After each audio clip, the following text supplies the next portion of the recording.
तो ये भी चेंज होएगा अब तो। हुआ? हो गई?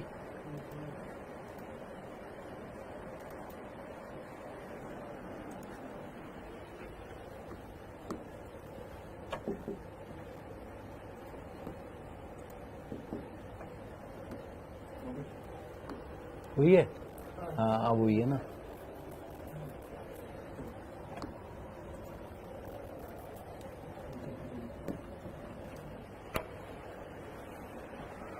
कुछ दिक्कत थी,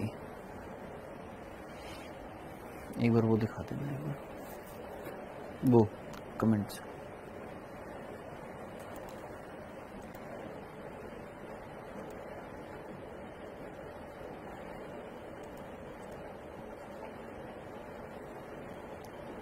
छोटा कर देना इसको।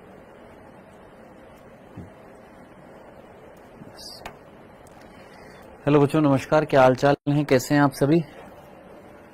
हाँ जी सर, इतना लेट क्यों हो गए हैं?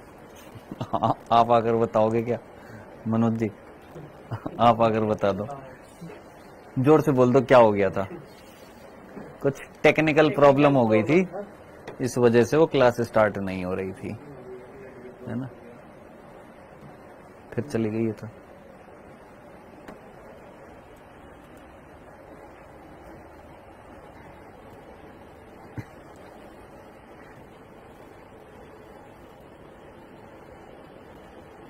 मेरे को लग रहा है रिकॉर्डिंग भी बंद करनी पड़ेगी। अरे वीपीएन बंद करो, वीपीएन बंद करो।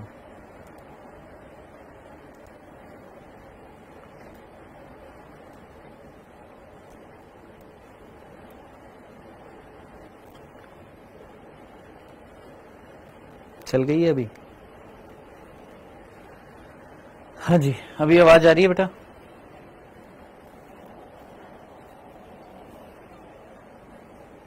ठीक है। हाँ जी बेटा, बहुत कुछ प्रॉब्लम चल रही थी, इस वजह से ना टेस्ट डिस्कशन हो पाया, क्लास भी डिले हो गई है, बारिश आ रही है, नदियां बह गई हैं, और क्या बोलते हैं, बाढ़ आ गई है, बहुत कुछ हो गया है। इस वजह से क्लास जो है डिले हो गई थी, नेटवर्क डाउन पड़ गए हैं। अब इसमें तो देखो, अब ये तो प्राकृतिक चीजें, इसमें तो मेरा कोई कंट्रोल है नहीं दोस्त, है ना। जहां कंट्रोल होता है वहां चीजों को जल्दी से जल्दी समेटा जा सकता है। सर लेट हो गए? हाँ जी मेरे भाई, ठीक है। चलो, तो ज्यादा टाइम वेस्ट नहीं करेंगे, मैंने ऑलरेडी आपको बता दिया है कि कुछ टेक्निकल प्रॉब्लम्स की वजह से क्लास डिले हो गई थी, और ज्यादा टाइम वेस्ट नहीं करेंगे, आगे पढ़ते हैं। बिजली कड़क रही है, हाँ भैया बहुत ज्यादा बारिश हो रही है। चलो सो बेटा, ये वाला टॉपिक करना है मेरे भाई। एंजाइम बहुत बड़ा टॉपिक है और इसको हमें पढ़ना होगा, बहुत सारी चीजें हैं किसके अंतर्गत, इस एंजाइम टॉपिक के अंतर्गत। आइए इसको पढ़ते हैं, किसके बारे में, एंजाइम को पढ़ते हैं।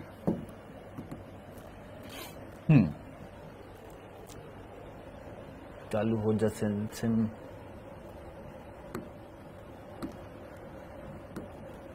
हाँ जी, क्या पढ़ने वाले बेटा? एंजाइम के बारे में पढ़ने वाले हैं। एंजाइम्स जिनमें क्रियाधार आते हैं, एंजाइम उन क्रियाधार को किस में बदल देता है?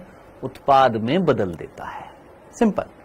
जैसे कौन आया भैया यहां पर? ये आ रहा है सुक्रोज, इस एंजाइम के पास आया।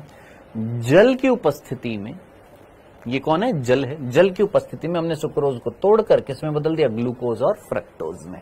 तो कुल मिलाकर एंजाइम की अगर हम बात करें तो यहां पर ये सारी चीजें लिखी हुई हैं, जिसको नोट्स बनाने, ये सब कुछ लिखा हुआ है, सब कुछ लिखा हुआ है।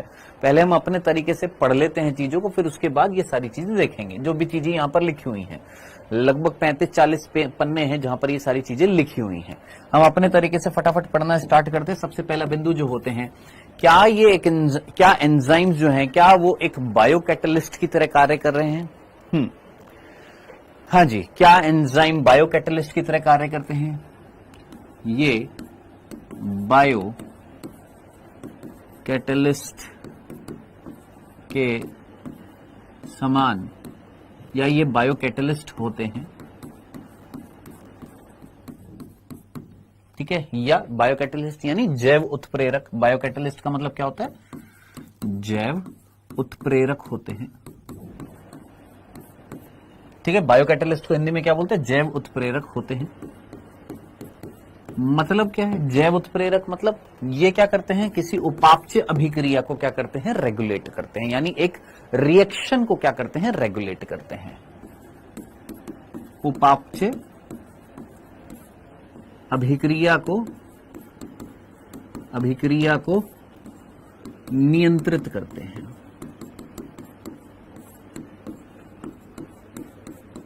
क्या करते हैं? किसी उपापचय अभिक्रिया को क्या करते हैं भैया? ये नियंत्रित करते हैं, बायोकैटलिस्ट होते हैं। सर बायोकैटलिस्ट का मतलब क्या होता है? बायो यानी जैव यानी सजीव, यानी ये किस में मिल रहे हैं? किसी सजीव में मिल रहे हैं। कैटलिस्ट का मतलब क्या होता है? कैटलिस्ट को हमने हिंदी में क्या बोला? उत्प्रेरक, यानी क्या कर रहे हैं? उत्प्रेरित कर रहे हैं, यानी प्रेरित कर रहे हैं, किसी रिएक्शन को तेजी से करवा देते हैं।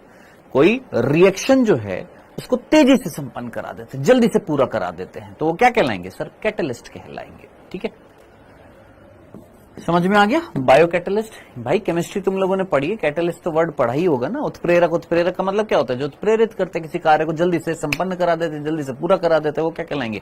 कैटलिस्ट कहलाएंगे। तो कौन सी अभिक्रिया को? उपापचय अभिक्रिया को क्या करते हैं? नियंत्रित करते हैं। डन। सर ये एंजाइम शब्द का मीनिंग क्या होता है? एंजाइम शब्द जो है, इस एंजाइम शब्द का अर्थ क्या होता है? तो ये जो एंजाइम शब्द जो है, ये इसका मीनिंग होता है इन यीस्ट। इन यीस्ट का मतलब क्या होता है? इन यीस्ट मतलब यीस्ट के अंदर। यीस्ट क्या होती है? कवक होती है। तो इसका एंजाइम का मीनिंग जो होता है वो क्या होता है? इन यीस्ट। मतलब एक वैज्ञानिक थे जिनका नाम क्या था? बुकनर था। एक एंजाइम थे जिनका नाम था बुकनर।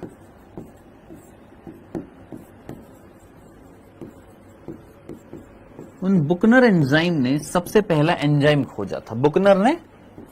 बुकनर नामक वैज्ञानिक ने, बुकनर एंजाइम नहीं है, बुकनर नामक वैज्ञानिक ने सर्वप्रथम एंजाइम खोजा था। सर्वप्रथम एंजाइम खोजा था। और वो जो सर्वप्रथम जो एंजाइम उन्होंने खोजा था वो कौन सा था? उसका नाम था क्या? जाइमेज।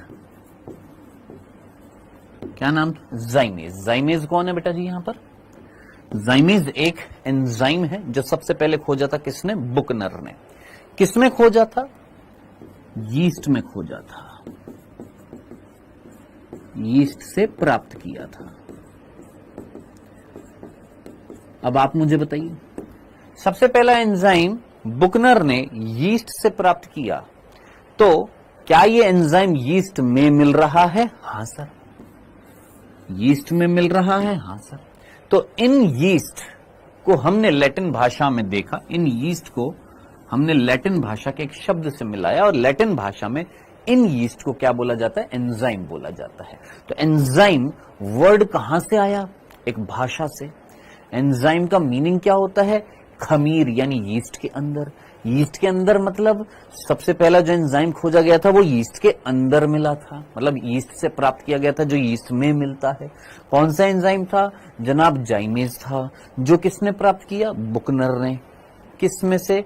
यीस्ट में से। यीस्ट क्या होती है? एक कवक होती है। यहां तक की बात।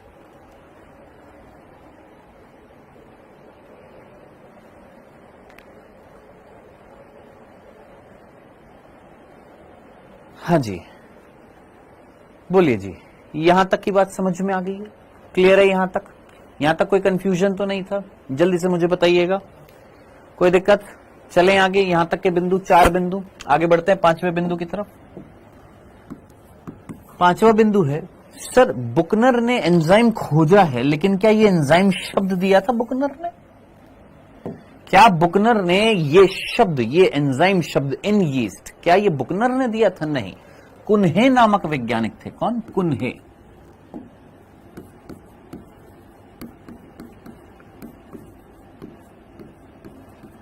कुन्हे कौन थे? वो वैज्ञानिक थे जिन्होंने एंजाइम शब्द दिया था। क्या दिया था?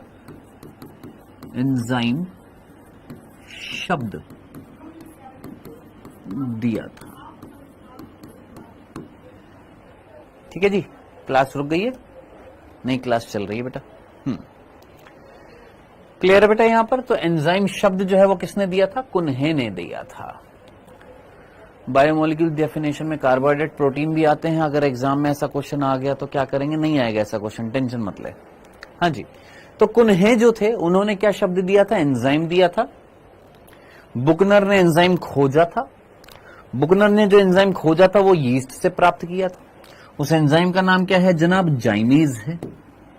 तो सबसे पहला जो एंजाइम खोजा गया था इन यीस्ट खोजा गया था। इन यीस्ट को हमने बोला है, इसका मीनिंग क्या होता है? एंजाइम होता है। क्लियर है यहां तक की बात? ये 5 बिंदु जल्दी से मुझे बताइए, क्लियर है यहां तक? चलें आगे। दंडना दंडन। चलिए छठे बिंदु पर आते हैं बेटा। यहां पर 6th बिंदु, क्या सभी के सभी एंजाइम प्रोटीन प्रकृति के होते हैं कि नहीं होते हैं?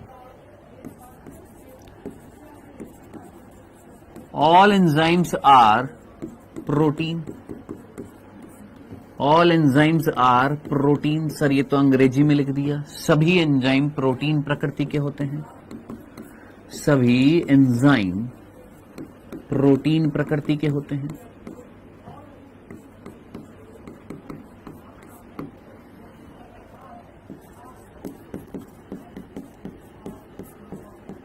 बताइए, ये चीज हम पहले भी जानते हैं। जितने भी एंजाइम हैं वो किस प्रकृति के होते हैं? प्रोटीन प्रकृति के होते हैं। All enzymes are protein except किसको छोड़कर? बताइए, एक्सेप्ट किसको छोड़कर? जल्दी से मुझे बताइए। एक ऐसा एंजाइम है जो प्रोटीन प्रकृति का नहीं है, जिसका नाम क्या है? राइबोजाइम। हिंदी में राइबोजाइम। तो राइबोजाइम जो होता है वो है तो एक एंजाइम, लेकिन वो प्रोटीन नहीं होता। तो फिर क्या होता है? सर वो एक आरएनए होता है। कौन सा आरएनए होता है? अभी डायरेक्टली याद रखना, बाद में आएगा। 23S RNA.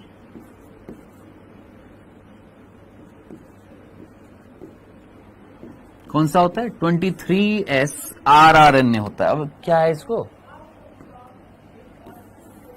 अरे मनोज जी,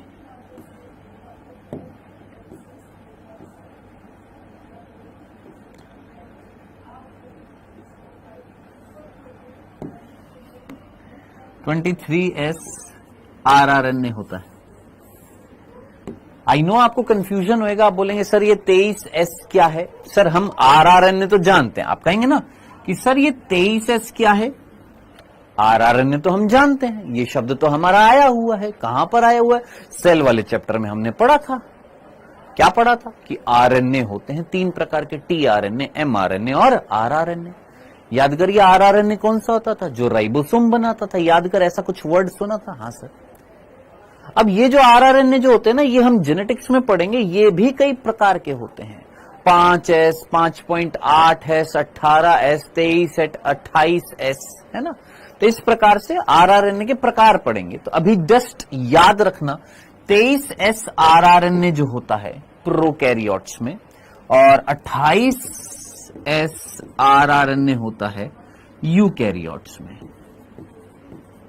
ये किसकी तरह कार्य करते हैं? एक एंजाइम की तरह कार्य करते हैं, जिसको हम क्या बोलते हैं? राइबोजाइम। अगर याद ना रहे तो आप जस्ट इतना सा याद रख लीजिएगा, क्या मेरे भाई? आरएनए। बस चलो बाद में बता दूंगा क्या, कि ये जो राइबोजाइम जो होता है, ये होता तो एक एंजाइम है, लेकिन ये एंजाइम क्या प्रोटीन है? नहीं, ये एक प्रकार का आरएनए है। बस इतना सा याद रख लेना, इतना सा। क्या? कि ऑल एंजाइम्स आर प्रोटीन। जितने भी एंजाइम है वो कौन है? प्रोटीन है, एक को छोड़कर, जिसका नाम है राइबोजाइम, जो एक प्रकार का आरएनए होता है। क्लियर है यहां तक की बात? 6 बिंदु। आगे बढ़ते हैं 7वें बिंदु की तरफ।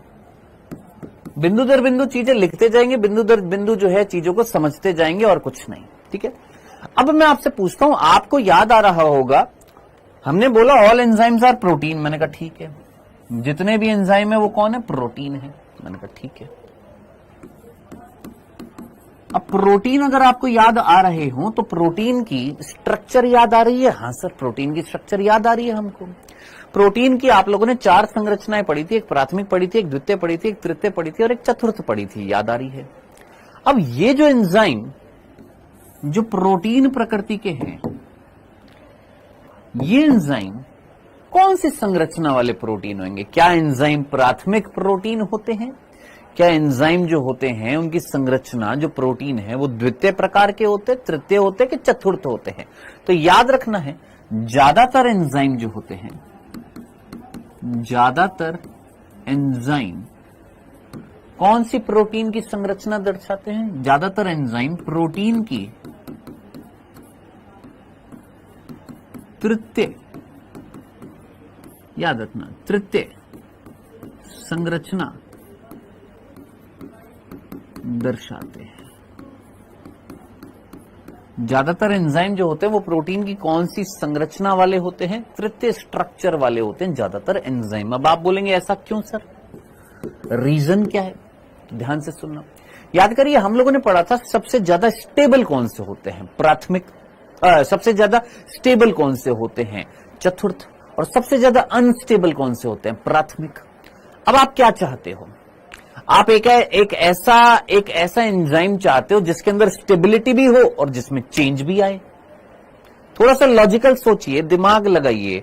आप एंजाइम को यूज में लेना चाहते हो, वो एंजाइम बदलाव लाना चाहता है, वो सुक्रोज को ग्लूकोज और फ्रक्टोज में तोड़ना चाहता है, तो एंजाइम में परिवर्तन तो होना चाहिए, लेकिन एंजाइम ऐसा नहीं है कि एकदम से खत्म ही हो जाए, उसमें स्टेबिलिटी भी होनी चाहिए। तो स्टेबिलिटी भी हो और परिवर्तनशीलता भी हो। अब आपके पास एक प्राथमिक स्ट्रक्चर है, एक द्वितीय स्ट्रक्चर है, एक तृतीय स्ट्रक्चर है, एक चतुर्थ स्ट्रक्चर है। भैया स्टेबिलिटी तो इसमें सबसे ज्यादा है, इसमें स्टेबिलिटी सबसे ज्यादा है, इसमें स्टेबिलिटी सबसे कम है। स्टेबिलिटी मींस स्थायीपन इसमें सबसे कम है ना, इसमें सबसे ज्यादा है। अब आप चाहते हो कि एक ऐसा एंजाइम हो जिसमें स्टेबिलिटी हो, मैंने कहा ये तो होगा नहीं, फिर एंजाइम बिल्कुल नहीं होएगा, क्योंकि स्टेबिलिटी तो है ही नहीं इसमें। ठीक है, बचा हमारे पास दूसरा, तीसरा, चौथा। अब हमें एक ऐसा एंजाइम चाहिए जिसमें स्टेबिलिटी भी हो लेकिन उसमें थोड़ी बहुत परिवर्तन की क्षमता भी हो। अब यहां पर स्टेबिलिटी ज्यादा है लेकिन इसमें परिवर्तन जो है कंपैरेटिवली क्या होंगे सर, कम होंगे। यहां पर स्टेबिलिटी थोड़ी कम हो जाएगी लेकिन इससे ज्यादा परिवर्तन की तो क्षमता होगी। अगर इन दोनों को कंपेयर करूं, इन दोनों को कंपेयर करूं तो यहां पर स्टेबिलिटी थोड़ी सी कम हो जाएगी लेकिन परिवर्तन की क्षमता भी तो होगी ना। ठीक है, अब बालक कह रहे सर हिंदी में, भाई मैं कौन सा हिंदी में ही तो बोल रहा हूं, और कौन सा स्टेबिलिटी मतलब स्थायीपन, इतना तो कॉमन सेंस लगा सकता है ना दोस्त, है? तो स्टेबिलिटी तो होनी चाहिए, यानी स्थायीपन तो होना चाहिए। अब अगर आपने अतिरिक्त स्थायीपन लेकर आ गए, ज्यादा से ज्यादा आपने उसको स्टेबल कर दिया, स्थायीपन लेकर आ गए, तो उसके अंदर परिवर्तन की क्षमता नहीं हो पाएगी। कोई चीज बहुत ज्यादा अगर स्टेबल हो जाए तो उसमें चेंजेस नहीं आ पाएंगे। अब आप मुझे बताइए, हमें एंजाइम में चेंजेस भी कराने हैं, क्योंकि एंजाइम जब क्रियाधार से जुड़ेगा तो उसके अंदर बदलाव लेकर आएगा, तो एंजाइम में भी बदलाव लाना पड़ेगा। तो एंजाइम में अगर बदलाव लाना है तो आप एंजाइम ज्यादातर कौन सी संरचना वाले देखोगे, चतुर्थ संरचना वाले कि तृतीय संरचना वाले? तृतीय संरचना वाले होते हैं। ठीक है, अब आप मुझे बताइए सर द्वितीय भी तो हो सकता है, इसमें तो बहुत ज्यादा परिवर्तन आ जाएंगे, और बहुत ज्यादा परिवर्तन आ गए तो स्टेबिलिटी और भी कम हो जाएगी, और अगर स्टेबिलिटी नहीं हुई तो सीधी सी बात है एंजाइम काम ही नहीं कर पाएगा। तो ये जो स्ट्रक्चर जो होती है, भूल मत जाना। चलो मैं सीधा बिंदु पर आता हूं, और बिंदु ये है, इस पृथ्वी पर ज्यादातर प्रोटीन कौन सी स्ट्रक्चर वाले होते हैं? सोचो, मेरे अंदर, आपके अंदर, हम जितने भी सजीव हैं सभी सजीवों के अंदर मैक्सिमम प्रोटीन ये वाले मिलते हैं, याद रखना। कौन से? तृतीय संरचना वाले। क्यों? क्योंकि स्टेबिलिटी भी है और परिवर्तन की क्षमता भी है। यहां पर स्टेबिलिटी सबसे ज्यादा है तो परिवर्तन कंपैरेटिवली बहुत कम आएंगे। परिवर्तन अगर बहुत कम आएंगे, चेंजेस नहीं आएंगे, तो बदलाव नहीं आएंगे, तो नई नई चीजें नहीं बन पाएगी। इसीलिए मैक्सिमम प्रोटीन जो होते हैं वो कौन सी स्ट्रक्चर के होते हैं? तृतीय स्ट्रक्चर के होते हैं। इसीलिए मैक्सिमम एंजाइम जो होते हैं वो कौन से होते हैं? तृतीय संरचना के होते हैं। ठीक है जी। अब आप बोलेंगे क्या प्राथमिक संरचना वाले नहीं होते हैं? क्या चतुर्थ वाले नहीं होते हैं? द्वितीय वाले नहीं होते? होते हैं, बिल्कुल होते हैं। ऐसा है, ऐसा नहीं है कि नहीं होते एंजाइम, इस स्ट्रक्चर के भी होते हैं। लेकिन मैंने यहां पर क्या लिखा है? ज्यादातर, मैक्सिमम। मैक्सिमम एंजाइम कौन से होते हैं? तृतीय संरचना वाले होते हैं। अब इसका रीजन भी क्या है ये भी सुनना, मतलब ये रीजन तो समझ में आ गया। अब इधर देखिएगा, ज्यादातर एंजाइम कैसे होते हैं? तृतीय संरचना वाले होते हैं। क्यों तृतीय वाले संरचना वाले होते हैं? क्योंकि ज्यादातर प्रोटीन जो होते हैं वो कौन से होते हैं? तृतीय प्रकार के होते हैं। ठीक है जी। अब याद करिए, तृतीय संरचना अगर आपको याद आ रही है, तृतीय संरचना अगर आपको याद आ रही है, तृतीय संरचना, तो सोचिए क्या तृतीय संरचना सीधी सीधी थी? अब आप पूछेंगे सर तृतीय संरचना ही क्यों? मैंने कहा देखिए, ये प्राथमिक संरचना है, ये द्वितीय संरचना थी, ठीक है, और ये थी तृतीय संरचना।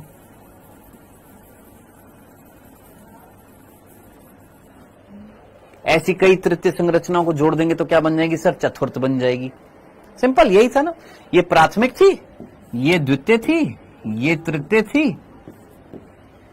वन डॉट का मतलब क्या है? प्राइमरी, सेकेंडरी, टर्शरी, और ऐसी जुड़ जाएंगी तो क्या बन जाएगा? क्वाटनरी यानी चतुर्थ, है ना। अब आप मुझे बताइएगा, सोच समझकर मुझे बताइएगा, आपको किसी एंजाइम के साथ में क्रियाधार को जोड़ना है। जैसे हमने यहां पर देखा था, ये भैया ये हमारा एंजाइम है, इसके साथ कौन आया है सर? ये क्रियाधार आया है। अब क्रियाधार इसके अंदर आकर फिक्स्ड हो रहा है, इसके अंदर आकर जुड़ रहा है, इन जगहों पर जुड़ रहा है। ये गड्ढे दिख रहे हैं तुमको? ये पॉकेट दिख रहे हैं, ये पॉकेट दिख रहे हैं, ये गड्ढे से दिख रहे हैं जिसमें आकर ये फिक्स्ड हो रहा है। हाँ सर, गड्ढे हमें दिखाई दे रहे हैं, खोखली जगह, पॉकेट्स, है ना, खाली जगह जहां पर वो आकर फिक्स्ड होएगा। अब मुझे बता, क्या प्राथमिक संरचना में तेरे को गड्ढे दिखाई दे रहे, पॉकेट्स दिखाई दे रहे, खाली जगह दिखाई दे रही है, घुमाव दिखाई दे रहे हैं? नहीं सर। यहां पर है? हाँ सर यहां पर है। अरे भैया ये सीधी सीधी रेखा है, आपने ऐसे घुमा दिया, घुमा दिया, घुमा दिया, तो ये जगह नहीं बन रही है, खोखली जगह जिसमें कोई आकर फिक्स्ड हो सकता है, ये जगह नहीं बन रही है जिसमें कोई आकर फिक्स्ड हो सकता है ना। तो कुल मिलाकर अब आप मुझे बताइए, अगर क्रियाधार को आपने जोड़ना है तो क्या आप इस प्राथमिक संरचना पर जोड़ पाएंगे? नहीं सर, नहीं जोड़ पाएंगे। इसीलिए क्या प्राथमिक संरचना वाले ज्यादातर एंजाइम मिलेंगे? नहीं मिलेंगे। तो कौन से मिलेंगे सर? द्वितीय मिल सकते हैं, तृतीय मिल सकते हैं, चतुर्थ मिल सकते हैं। क्यों? क्योंकि इनके अंदर ये जो खाली जगह जो है, ये खोखली जगह जो आपको दिखाई दे रही है, इन खोखली जगह के अंदर कौन आकर फिक्स्ड हो सकता है सर? क्रियाधार आकर जुड़ सकता है। ठीक है, डन, भूलेंगे तो नहीं। तो इन तृतीय संरचनाओं में या इन प्रोटीन की संरचनाओं में, और ये एनसीईआरटी में डायग्राम दिया हुआ है, अगर आप देखेंगे आपकी एनसीईआरटी में डायग्राम भी दिया हुआ है। कहां पर दिया हुआ है? ये देखिए इस तरीके से, ये एनसीईआरटी के अंदर डायग्राम दिया हुआ और ये बताया हुआ है कि मेरे भाई ये क्या है सर? ये जो जगह जो है, ये इसके अंदर क्रियाधार आकर फिट होएगा, ये जगह जो है इसके अंदर क्रियाधार आकर फिट होएगा, ये जगह जो है इसके अंदर क्रियाधार आकर फिट होएगा। तो ये जो जगह जो होती हैं ये क्या कहलाती है भैया? ये इनके पॉकेट्स जो होते हैं, ये जो खोखली जगह जो होती हैं, ये क्या कहलाती है? इन्हीं को ही हम क्या बोलते हैं इंग्लिश में? प्रोटीन की संरचना में, प्रोटीन या एंजाइम की संरचना में खोखले क्षेत्र पाए जाते हैं, खोखले क्षेत्र पाए जाते हैं जिन्हें क्या कहा जाएगा? सक्रिय क्षेत्र कहा जाता है, जिन्हें सक्रिय क्षेत्र, एक्टिव साइट्स कहा जाता है।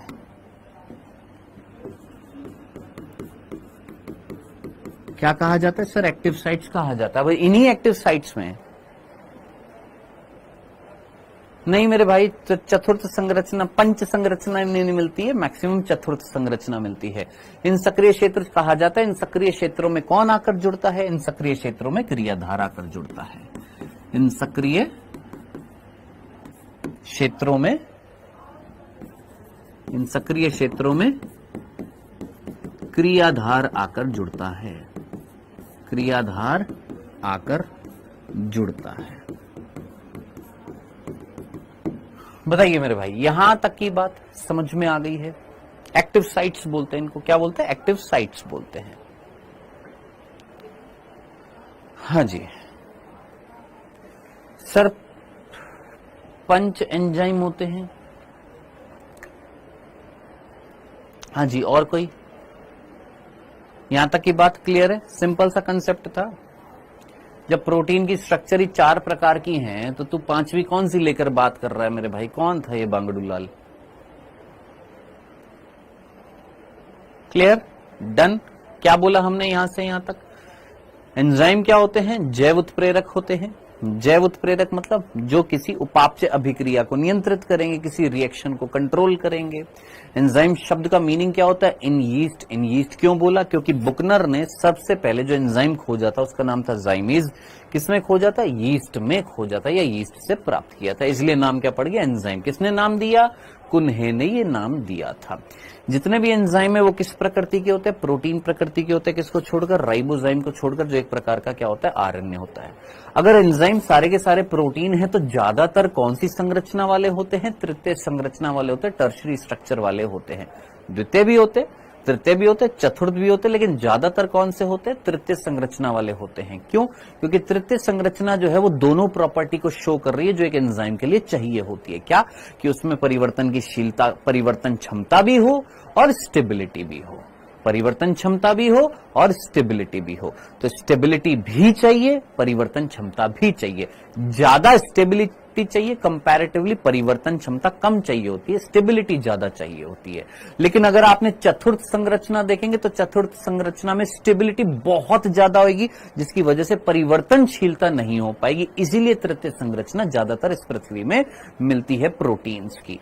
फिर हमने बात करी ये जो एंजाइम, जो प्रोटीन या एंजाइम जो तृतीय संरचना वाले होते हैं, या द्वितीय होते हैं, या चतुर्थ भी होते हैं, ज्यादातर तृतीय होते हैं, बाकी द्वितीय और तृतीय भी होते हैं। इन प्रोटीन की संरचना में खोखले भाग पाए जाते हैं और इन खोखले भागों को हम क्या बोलते हैं? सक्रिय क्षेत्र कहते हैं। और इन्हीं सक्रिय क्षेत्र में कौन आकर जुड़ता है? क्रियाधार आकर जुड़ता है। क्लियर है? यहां तक की बात समझ में आ गई है? चलें आगे, नेक्स्ट 9th बिंदु पर आगे बढ़ते हैं बेटा। अब बात आ रही है, यहां पर मैं आपको 2 प्रकार के परिवर्तन बता रहा हूं। अगर वातावरण में देखें तो 2 प्रकार के परिवर्तन देखने को मिलते हैं। किसमें? हमारे एनवायरमेंट में, हमारे वातावरण में परिवर्तन जो होते हैं वो 2 प्रकार के होते हैं। एक सीधे से एग्जाम्पल मैं ले रहा हूं। एक है भौतिक परिवर्तन, एक है भौतिक परिवर्तन और एक है रासायनिक परिवर्तन। एक है भौतिक परिवर्तन और एक है रासायनिक परिवर्तन। ठीक है जी? एक है केमिकल चेंज और एक होता है फिजिकल चेंज। एक फिजिकल चेंज होता है और एक केमिकल चेंज होता है। सर क्रियाधार को इंग्लिश में क्या बोलते हैं? रिएक्टेंट बोलते हैं बेटा, रिएक्टेंट बोलते हैं इंग्लिश में। क्रियाधार को हम क्या बोलते हैं? रिएक्टेंट बोलते हैं। रिएक्टेंट क्रियाधार, क्रियाधार एंजाइम से जुड़ता है और किसमें बदलता है? उत्पाद यानी प्रोडक्ट में। ठीक है जी? या सबस्ट्रेट भी बोलते हैं, रिएक्टेंट भी बोल देते हैं या सबस्ट्रेट भी बोल देते हैं। एक और वर्ड होता है सबस्ट्रेट। ठीक है जी? सबस्ट्रेट भी बोलते हैं या रिएक्टेंट भी बोलते हैं। ठीक है सर, इस संडे को टेस्ट होएगा क्या? नहीं मेरे भाई, इस संडे को कोई टेस्ट नहीं है, बता दिया था कल, मैंने बता दिया था। सर क्रियाधार का मतलब क्या होता है? अरे भगवान, मुझे बताओ गुड़िया जो पूछ रहे हो सर क्रियाधार क्या होता है। केमिस्ट्री में बिल्कुल नील बटे सन्नाटा हो गया तुम। है? कौन है? संजना नीट। ये कौन था? ये इस एंजाइम से आकर जुड़ रहा है। जो इस एंजाइम से आकर जुड़ता है वो क्या कहलाता है? क्रियाधार। यानी जिस पर काम करेगा एंजाइम वो क्या कहलाएगा? क्रियाधार कहलाएगा। ठीक है? और काम करने के बाद ये एंजाइम क्या बना देगा? उस क्रियाधार को तोड़ देगा या उस क्रियाधार को जोड़कर क्या बना देगा? उत्पाद बना देगा। जैसे मैंने ग्लूकोज और ग्लूकोज को जोड़कर क्या बना दिया? मेनोज बना दिया। तो 2 क्रियाधार थे मेरे पास, 2 ग्लूकोज थे, दोनों को जोड़कर क्या बना दिया? मेनोज बना दिया। डन। या मेरे पास मेनोज था, उस मेनोज को मैंने तोड़ दिया, 2 ग्लूकोज बना दिए। तो क्रियाधार क्या हो सकता है? सरल चीज हो सकती है जिसको जोड़कर हम जटिल चीज बना दें, या जटिल चीज हो सकती है जिसको तोड़कर हम सरल चीज बना दें। आशीष गौतम कह रहा है कौन होता है ये क्रियाधार। भाई साहब हम बिल्कुल भी तुम्हारे लिए सीरियस नहीं है दोस्त, सॉरी। चलिए जी आगे बढ़ते हैं। ये परिवर्तन दो प्रकार के होते हैं बेटा, एक होता है भौतिक परिवर्तन। एक काम करो यार मनोज जी, ये नंबर नोट करते जाओ और इनको निकालते जाओ। ये एक आया है कोई बिहारी बाबू, नंबर नोट करो और बैच से निकालो इसको।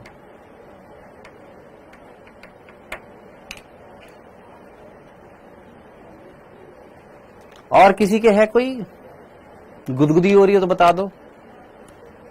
ये पहले भी आया था, इसका नंबर नोट कर लेना। अभी अभी अभी अभी इसको स्टॉप करो एक बार। नहीं नहीं सीरियसली इसको निकालना पड़ेगा।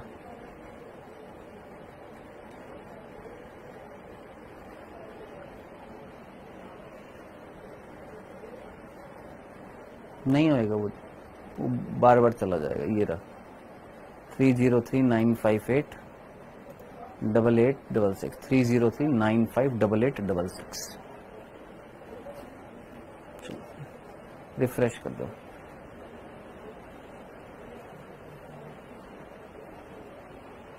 ओझा सर के जैसा पढ़ाओ।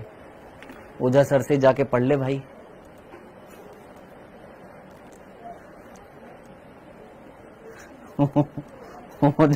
ओझा सर से जाकर पढ़ ले मेरे भाई।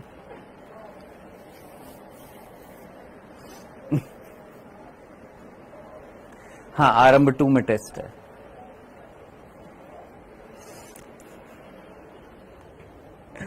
हाँ जी हमने बोला दो प्रकार के परिवर्तन हो रहे हैं।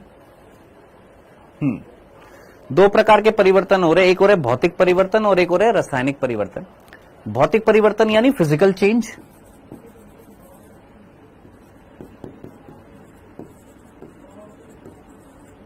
और रासायनिक परिवर्तन मींस केमिकल चेंज। ठीक है। भौतिक परिवर्तन क्या होता है? Physical change. और रासायनिक परिवर्तन क्या होता है? केमिकल चेंज होते हैं। मैं आपसे पूछता हूं दोस्त, लो एक गमछा ला दो यार, एक गमछा ला दो। आपके पास गमछा है मनोज जी? गमछा ला दो, इसको संतुष्ट करूंगा। नहीं तो ये कमेंट करता रहेगा। गमछा ला दो, एक गमछा पहन लेते हैं हम यहां पर।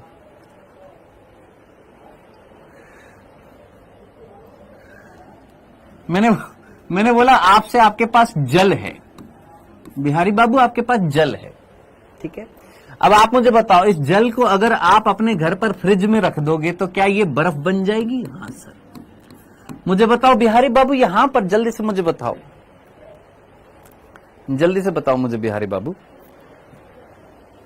जल्दी से बताओ बिहारी बाबू।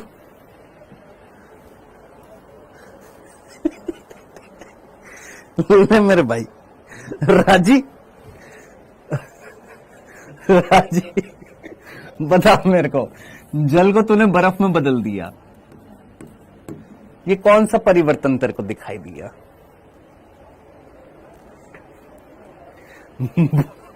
बोलो, ये कौन सा परिवर्तन आपको दिखाई दिया?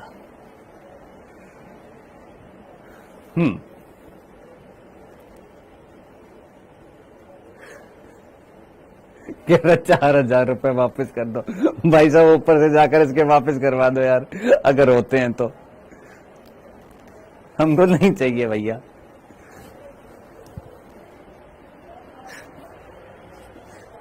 और हमारे जेब में जा भी नहीं रहे मेरे भाई। हाँ भाई, जल से अगर आप बर्फ बना रहे हो तो ये कौन सा चेंज है? क्या ये फिजिकल चेंज है या ये केमिकल चेंज है? बताओ जल्दी से। क्या ये फिजिकल चेंज है या ये केमिकल चेंज है? फिजिकल चेंज है या केमिकल चेंज है? दिमाग लगाओ जल्दी से। क्या ये एक अवस्था है? कौन सी अवस्था थी सर? ये तरल अवस्था थी और ये एक जटिल अवस्था है। बिहारी बाबू देख बेटा, बकैती एक लेवल तक अच्छी होती है। क्या बोला मैंने? बकैती जो होती है ना, वो एक लेवल तक अच्छी होती है। अगर वो लेवल क्रॉस कर देना तो फिर पढ़ाई कम हो जाती है और सिर्फ बातें ही बातें हो जाती हैं। हम भी बातें करते हैं, बकैती हम भी करेंगे, लेकिन एक सीमा होती है। पढ़ते हुए अगर मैं वो करने लगूंगा तो उसका कोई रोल नहीं होएगा। और तू नीट की प्रिपरेशन करना है, यूपीएससी की नहीं दोस्त। ठीक है जी, चले आगे, पढ़ाई कर ले मेरे भाई। हो गए मजे, आ गए आगे मजे, अब पढ़ाई करें। चल कुल मिलाकर यहां पर एक तरल अवस्था थी और एक ठोस अवस्था थी। जटिल बोल दिया मैंने। जल जो था वो एक तरल अवस्था में था, बर्फ जो है वो एक ठोस अवस्था में है। क्या यहां पर एक अवस्था चेंज हो रही है, एक फिजिकल नेचर चेंज हो रहा है? एक तरल था, एक ठोस है, एक तरल है, एक ठोस है, एक तरल है, एक ठोस है। तो कहीं ना कहीं यहां पर फिजिकल चेंज दिखाई दे रहा है। हाँ सर, लेकिन क्या सर केमिकल चेंज नहीं हो सकता? केमिकल चेंज का मतलब क्या होगा, पहले तो ये सोचो। फिजिकल चेंज का मतलब क्या होता है? भौतिक परिवर्तन का मतलब क्या होता है? एक अवस्था दूसरी अवस्था में बदलती है। जैसे तरल जो है वो ठोस में बदल गया, ठोस जो है वो गैस में बदल गई है, तरल जो है वो गैस में बदल गया। आपने जल को गर्म कर दिया, भाप बन गई है। ये भी क्या है? फिजिकल चेंज ही तो है। आपने जल को गर्म किया, भाप बन गया, ये क्या है? Physical change. अरे फिजिकल केमिस्ट्री पढ़ते हो कि नहीं पढ़ते हो यार मेरे भाई? है? तो फिजिकल चेंज समझ में आ गया। हाँ सर, केमिकल चेंज में क्या होता है? सर केमिकल चेंज में बॉन्ड्स में परिवर्तन होता है। केमिकल चेंज में क्या होता है सर? रासायनिक परिवर्तन में क्या आता है? बंधों में परिवर्तन आता है। अब आप बोलेंगे सर बंधों में तो परिवर्तन यहां पर भी आएगा। मैंने कहा हाँ बिल्कुल आएगा। यहां पर जल जब तरल अवस्था में मिल रहा था उसको हमने ठंडा किया और क्या कर दिया? बर्फ में बदल दिया, वो ठोस अवस्था बन गई है। क्या यहां पर बॉन्ड में चेंज नहीं आया? बॉन्ड में चेंज आया। लेकिन मुझे बता, क्या यहां पर जल जो H2O से बना हुआ था, क्या बर्फ में H2SO4 आ जाएगी क्या? बताओ। क्या यहां पर जल जो है वो H2O है? बर्फ के अंदर भी तो H2O ही मिल रहा है ना, H2SO4 तो नहीं मिल रहा ना। समझ में आया कंसेप्ट? क्या यहां पर ये भी H2O था, ये भी H2O है, बस कुछ बॉन्ड्स में चेंज आया था, बंधों में चेंज आया था। अब इधर देख, मेरे पास ये बेरियम हाइड्रोक्साइड है और मेरे पास ये गंधक अम्ल है, यानी H2SO4 है, जिसको हम सल्फ्यूरिक एसिड बोलते हैं, गंधक अम्ल बोलते हैं। मैंने इसको इसके साथ रिएक्ट कराया किसी एंजाइम की उपस्थिति में और यहां पर बन गया बेरियम सल्फेट। तो अब आप मुझे बताइएगा सोच समझकर, ये एंजाइम हटा देते, मैंने इसको इसके साथ रिएक्ट कराया और क्या बना दिया? बेरियम सल्फेट बना दिया। सोचिए, क्या यहां पर रसायन अलग नहीं लग रहे तेरे को? क्या यहां पर कोई बेरियम सल्फेट था? नहीं सर, बेरियम हाइड्रोक्साइड था। और कौन था? सल्फ्यूरिक एसिड था। यहां पर बेरियम सल्फेट बन गया। यहां पर भी H2O था, यहां पर भी H2O है, बस ये एक तरल अवस्था में था, ये एक ठोस अवस्था में है। ये है केमिकल चेंज, ये है फिजिकल चेंज। अरे मेरे भाई, आपके पास में रबड़ है, मान लो। कौन है आपके पास में? रबड़ है। मेरे पास रबड़ नहीं है, नहीं तो मैं आपको दिखाता। आपके पास में मान लो रबड़ है, आपने उस रबड़ को खींच दिया। हाँ सर, बॉन्ड टूटे होंगे? हाँ टूटे होंगे। फिर आपने छोड़ा, वो वापस अपनी ओरिजिनल स्टेट में आ गया। क्या यहां पर बॉन्ड में चेंज आया? बिल्कुल आया। लेकिन अंदर जो केमिकल्स थे वो बदल गए क्या? क्या अंदर केमिकल्स बदल गए? नहीं, जस्ट एक स्टेट बदल रही है, एक स्टेट बदल रही है, एक अवस्था बदल रही है। तो फिजिकल चेंज वो होते हैं जिनमें अवस्थाओं में परिवर्तन आता है। क्या आता है? जो अवस्थाएं होती हैं उन अवस्थाओं में क्या आता है? परिवर्तन आता है।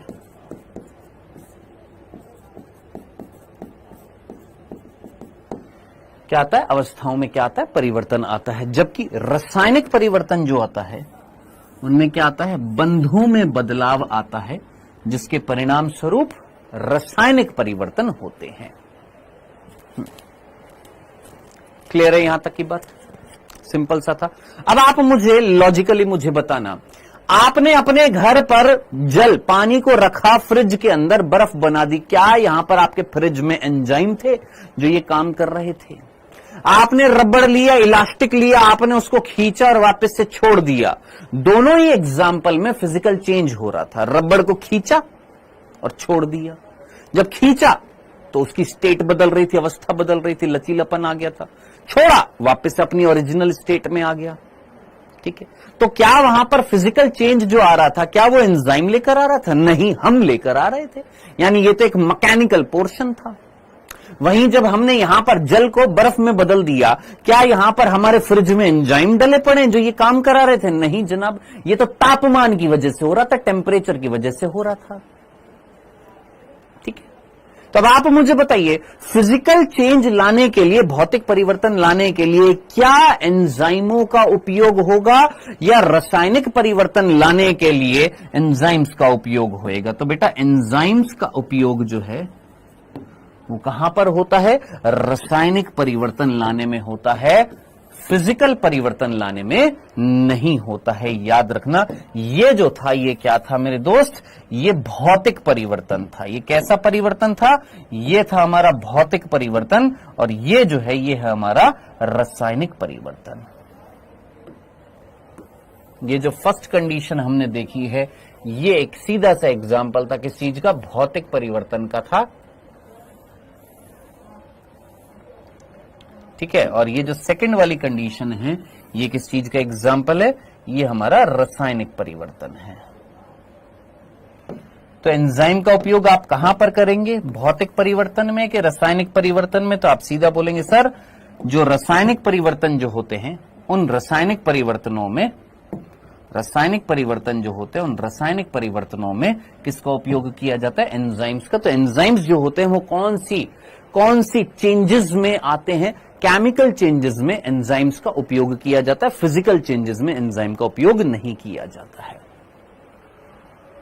हाँ जी, क्या इतनी सी बात समझ में आ गई है? जो पढ़ाया है दोस्त आयरन खान, वहां तक आएगा। क्या ये एग्जाम्पल नोट करना है? बिल्कुल आपकी एनसीईआरटी में दिया हुआ है दोस्त ये एग्जाम्पल। कैसी बातें कर रहे हो? ये एग्जाम्पल दिया हुआ है आपकी एनसीईआरटी में, बिल्कुल नोट डाउन करना है। ये वाला एग्जाम्पल दिया हुआ है आपकी एनसीईआरटी में, ये एग्जाम्पल नोट डाउन करना है। आपकी एनसीईआरटी में एग्जाम्पल दिया हुआ है। ठीक है जी, नेक्स्ट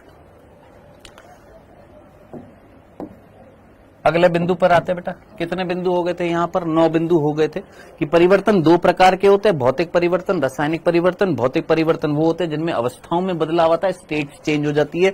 गैस सॉलिड में बदल जाएगी, सॉलिड गैस में बदल जाएगी, लिक्विड सॉलिड में बदल जाएगा, लिक्विड गैस में बदल जाएगा, सॉलिड लिक्विड में बदल सकता है। तो इस तरीके से जब अवस्थाओं का परिवर्तन आता है तो वो भौतिक परिवर्तन होते हैं, और इन भौतिक परिवर्तनों में एंजाइम की जरूरत नहीं होती है। ये भौतिक परिवर्तन जो होते हैं ये तापमान या बाहरी कारकों पर निर्भर होते हैं। ठीक है, जबकि रासायनिक परिवर्तन जो होते हैं जिनमें एक केमिकल दूसरे केमिकल में बदलता है, तो उन रासायनिक परिवर्तनों में एंजाइम उपयोग में आता है। ठीक है जी, आगे बढ़ते हैं नेक्स्ट। कितने बिंदु हो गए दोस्त? 10वां बिंदु। 10वां बिंदु हमारा बोलता है,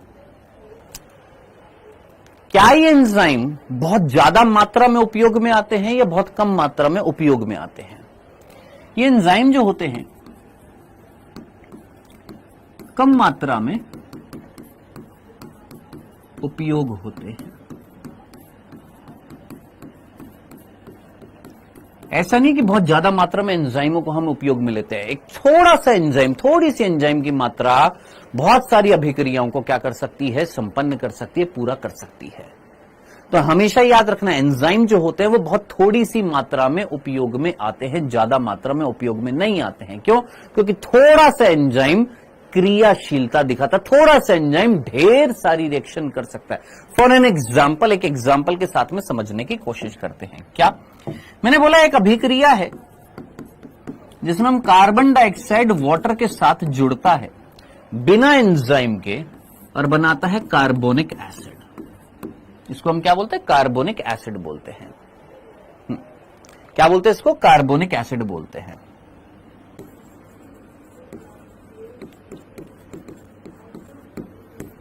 एक बार देखना, यहां से टाइम आउट हो जाएगा।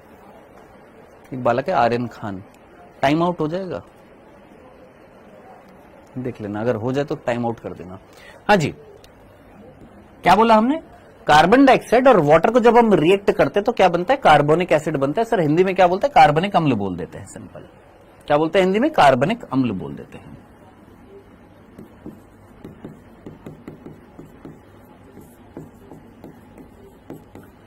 ठीक है। अब ये जो होता है, ये कार्बनिक अम्ल जो होता है, ये कार्बन डाइऑक्साइड और वाटर के रिएक्शन से बनता है। अगर यहां पर अगर एंजाइम नहीं होता है तो लगभग 1 घंटे में इन ये दोनों आपस में रिएक्ट करते रहते हैं। लगभग 1 घंटे में 200 अणु बनते हैं। किसके, कार्बोनिक एसिड के। 1 घंटे में, जब कोई एंजाइम यहां नहीं है, जब कोई भी यहां पर एंजाइम नहीं होता है तो क्या बोला हमने, जब कोई भी एंजाइम नहीं होता है तो ये दोनों आपस में रिएक्ट करते हैं। हाँ जी, आपस में रिएक्ट करते हैं और क्या बनाते हैं, कार्बोनिक एसिड बनाते हैं। 1 घंटे में लगभग कितने, 200 अणु बनते हैं किसके, कार्बोनिक एसिड के। फर्स्ट केस हमने ये देखा। सेकंड केस, अगर यही चीज अगर हम एंजाइम की उपस्थिति में देखें, सर कौन सा एंजाइम, याद रखना बाद में भी आएगा ये, कार्बोनिक एनहाइड्रेज।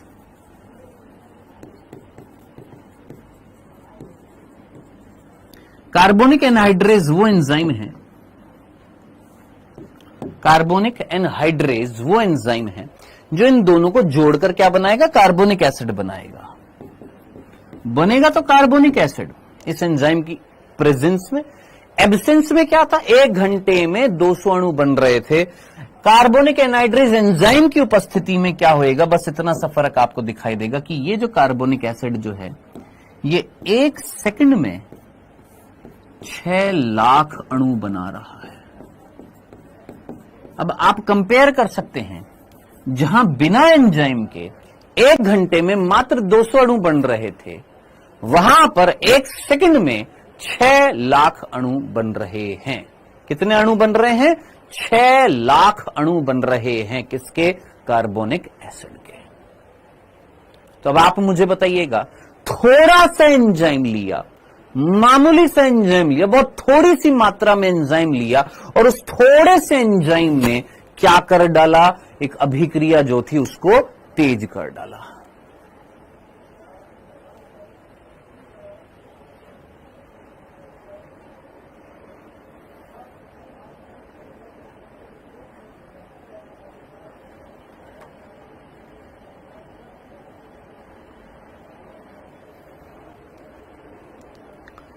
क्या ये लाइन समझ में आ गई है, क्या ये चीज आपको समझ में आ गई है, जल्दी से।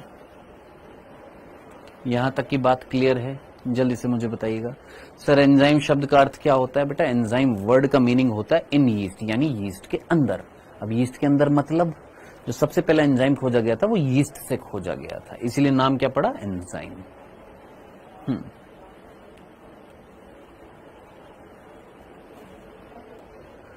चलो जी आगे बढ़े, यहां तक की बात में क्लियर है।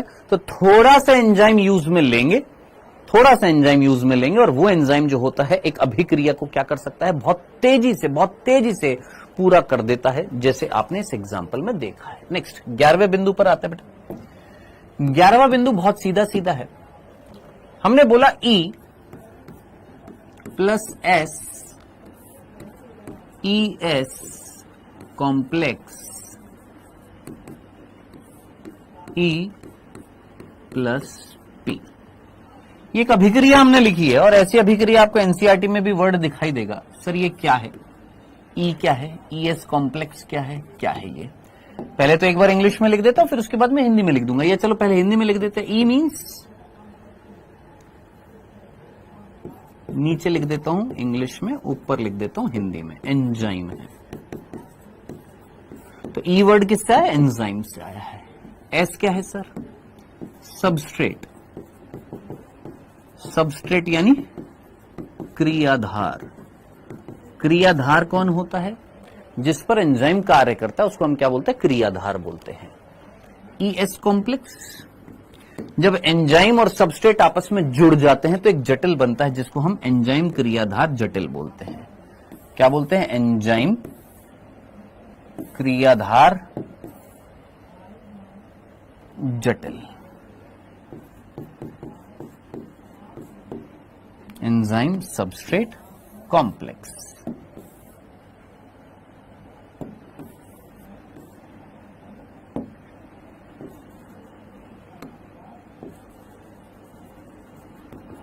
ठीक है, आपने एक एंजाइम लिए, एंजाइम के साथ में सबस्ट्रेट को जोड़ा तो क्या बन जाएगा, एक समूह बनेगा जिसमें एक एंजाइम और सबस्ट्रेट दोनों के दोनों जुड़ चुके हैं। ठीक है, अब ये एंजाइम क्या करेगा, इस क्रियाधार में बदलाव करेगा और किसको उत्पन्न करेगा सर, पी यानी प्रोडक्ट को उत्पन्न करेगा। किसको उत्पन्न करेगा, प्रोडक्ट यानी उत्पाद उत्पन्न करेगा और खुद क्या हो जाएगा, वापस से मुक्त हो जाएगा।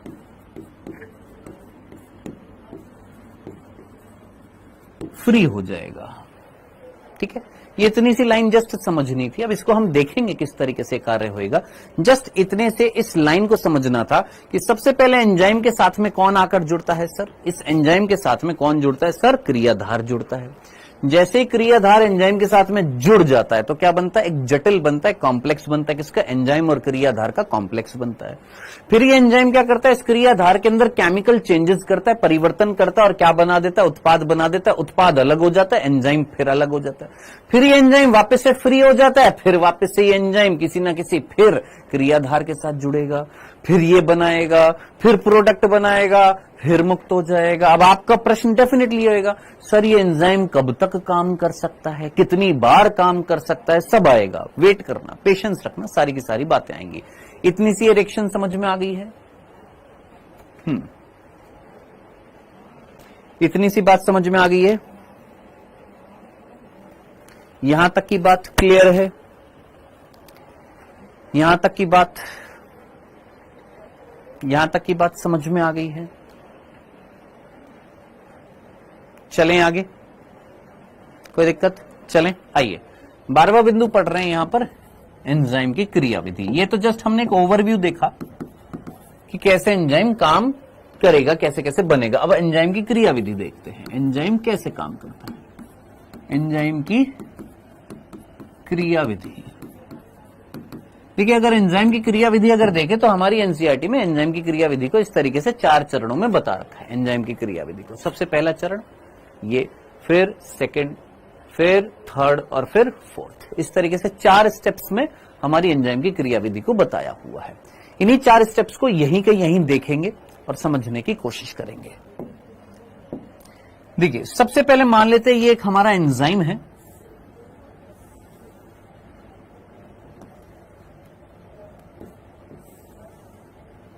कौन था ये, हमारा एंजाइम था। एंजाइम को मैं किससे डिनोट किया था या किससे दर्शाया था, ई से। ई कौन है, ये मान लेते हैं कि एंजाइम है। और ये जो है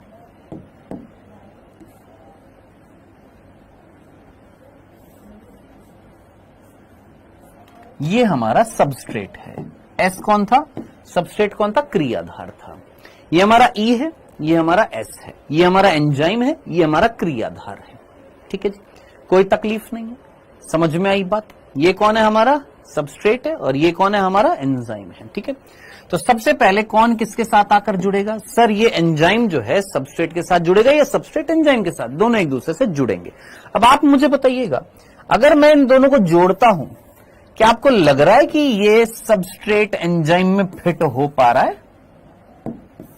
क्या आपको लग रहा है कि ये सबस्ट्रेट जो है वो एंजाइम में फिट हो पाएगा? लग रहा है क्या कि ये जो है इसके अंदर फिट हो पाएगा?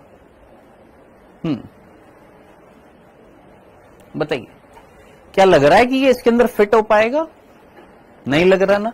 यानी सबसे पहला काम क्या करना पड़ेगा सर, ये जो सबस्ट्रेट जो एंजाइम से आकर जुड़ने वाला है उसके कौन से भाग से जुड़ेगा सर, सक्रिय स्थल से आकर जुड़ेगा। कहां से आकर जुड़ेगा सर, उसका जो सक्रिय स्थल होएगा उसमें आकर जुड़ेगा। लेकिन अगर वो प्रॉपरली उसके अंदर फिट नहीं होएगा तो क्या करना पड़ेगा सर, चेंज करना पड़ेगा। अब चेंज किस में होएगा, आपने ताला चाबी सिद्धांत पढ़ा होगा, केमिस्ट्री में पढ़ा है ना, लॉक एंड की थ्योरी। उसी प्रकार बिल्कुल उसी थ्योरी पर बेस्ड यहां पर एंजाइम सबस्ट्रेट के साथ जुड़ेगा। जैसे ये सबस्ट्रेट इस एंजाइम के पास में आता है तो एंजाइम में क्या आता है, परिवर्तन आता है। और मैंने आपको बोला था कि एंजाइम प्रोटीन, एंजाइम कौन होता है? प्रोटीन, जो कौन सी स्ट्रक्चर के होने चाहिए? ज्यादातर तृतीय। क्यों? क्योंकि उसमें क्या आ सके? परिवर्तन आ सके। कैसा परिवर्तन? देखिए कुछ जनाब इस प्रकार का परिवर्तन।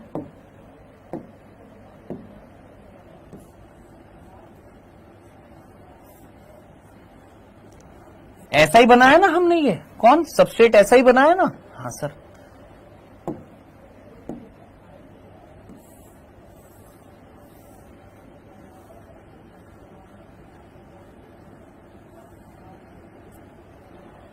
क्या आ गया जनाब? यहां पर जस्ट समझना था, एक तरीके से किसी चीज को बस समझने की कोशिश करनी थी कि ये सबस्ट्रेट इस एंजाइम के अंदर फिट होना चाहिए, इसकी एक्टिव साइट के अंदर क्या हो जाना चाहिए? दृढ़ता से बंध जाना चाहिए। जैसे ही इसके साथ आकर जुड़ा, जब ये इसकी एक्टिव साइट में प्रॉपरली जुड़ नहीं पा रहा था, तो एंजाइम में क्या आए? बदलाव आए। कुछ इस प्रकार के बदलाव आए एंजाइम में, क्रियाधार में बदलाव नहीं आए, एंजाइम में बदलाव आए कि एंजाइम ने उसको अपने अंदर समाहित कर लिया ताकि वो दृढ़ता से उसके साथ क्या हो जाए? बंध जाए। क्या इतना सा कंसेप्ट आपको समझ में आ गया? दूसरा बिंदु, साथ साथ बिंदु पढ़ते जाना ऊपर जो लिखे हुए हैं, इसलिए यहां पर समझाने की कोशिश कर रहा हूं। क्या ये डायग्राम बनाना? बिल्कुल बना सकते हो, बिल्कुल बना सकते हो। एनसीईआरटी में डायग्राम नहीं बनाया, लेकिन अगर हम इस तरीके से डायग्राम बनाकर अगर समझ लेंगे तो बहुत अच्छा होएगा। क्लियर है? ये दोनों बिंदु पढ़ भी लिए आपने साथ साथ। सर्वप्रथम क्रियाधार सक्रिय स्थल में व्यवस्थित होकर एंजाइम के क्रिया स्थल से बंधता है। सबसे पहले क्या होता है कि ये जो क्रियाधार जो आता है ये एंजाइम के सक्रिय स्थल से बंधता है। फिर दूसरे बिंदु में, बंधने वाला क्रियाधार एंजाइम के आकार में इस प्रकार से बदलाव लाता है कि क्रियाधार एंजाइम से मजबूती से बंध सके। कि वो जो क्रियाधार जो आया है, जो एंजाइम से जुड़ रहा है, वो कुछ इस प्रकार के परिवर्तन लाता है। कौन परिवर्तन ला रहा है? ये क्रियाधार। किसके अंदर? एंजाइम के अंदर। कैसे परिवर्तन? कि मजबूती से ये इससे क्या हो सके? जुड़ सके। क्लियर है? दो स्टेप समझ में आ गए, कोई तकलीफ तो नहीं थी। अब देखिएगा तीसरे स्टेप में क्या होगा। तीसरे स्टेप में अब आएंगे चेंजेस। अब चेंजेस कौन लेकर आएगा वो देखिएगा। अब चेंजेस आएंगे किसमें? इस क्रियाधार में।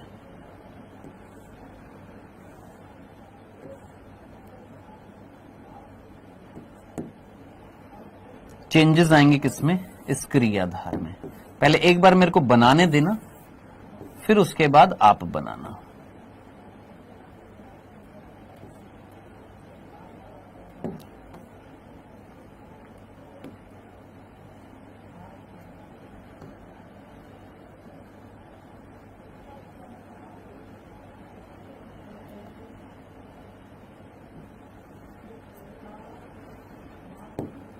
समझाने की कोशिश कर रहा हूं, प्लीज समझने की भी कोशिश करिएगा।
मैंने एक ही पेज पर सारा का सारा दिखा दिया, एक ही बार में देख लीजिए एक बार।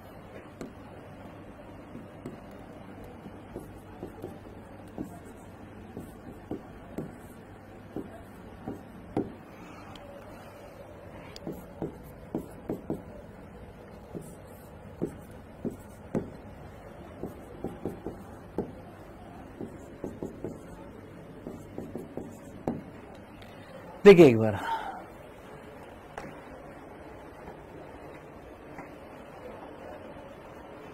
क्या समझने की कोशिश कर पा रहे हैं आप? आराम से सुनना। सबसे पहला स्टेप आपको क्या दिखाई दे रहा है कि बेटा एक एंजाइम था, उस एंजाइम के साथ में कौन आकर जुड़ा? सर सबस्ट्रेट आकर जुड़ा। सबस्ट्रेट ने कुछ बदलाव लाए, किसके अंदर? एंजाइम के अंदर। कैसे बदलाव लाए? कुछ ऐसे बदलाव, कुछ ऐसे चेंजेस लेकर आया। कौन? सबस्ट्रेट। सबस्ट्रेट समझ में आ रहा है ना? क्रियाधार एंजाइम में बदलाव लेकर आया। कैसे बदलाव लेकर आया? ऐसे बदलाव कि एंजाइम के अंदर फिक्स्ड हो जाए, दृढ़ता से जुड़ जाए। कौन जुड़ जाए? सर ये क्रियाधार एंजाइम के साथ दृढ़ता से जुड़ जाए। ये हमने दूसरे बिंदु में देखा। फिर तीसरे बिंदु में जो चीज लिखी हुई है, मैंने उसको यहां से यहां तक समझाया। ये तीसरे बिंदु में चीज लिखी हुई थी। अब जरा तीसरा बिंदु पढ़िए क्या लिखा हुआ है। एंजाइम के सक्रिय स्थल जो होते हैं वो क्रियाधार के काफी समीप होते हैं। ऑब्वियसली बात है, एंजाइम के सक्रिय स्थलों से जुड़ा पड़ा है कौन? क्रियाधार, जिसके परिणाम स्वरूप क्रियाधार के रासायनिक बंध टूटते हैं और नए एंजाइम उत्पाद जटिल का निर्माण होता है। अब जरा देखिएगा, ये जो आपका एंजाइम के साथ सब सबस्ट्रेट जुड़ा, तो क्या ये एंजाइम इस सबस्ट्रेट के अंदर परिवर्तन ला रहा है?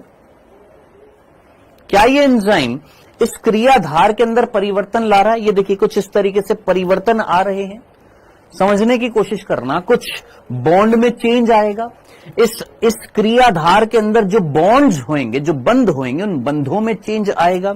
उन बंधों में चेंज आएगा, कुछ ऐसा कुछ ऐसा कुछ ऐसा परिवर्तन आते आते फाइनली क्या बन गया जनाब? प्रोडक्ट बन गया। और वो प्रोडक्ट यहां से निकल गया।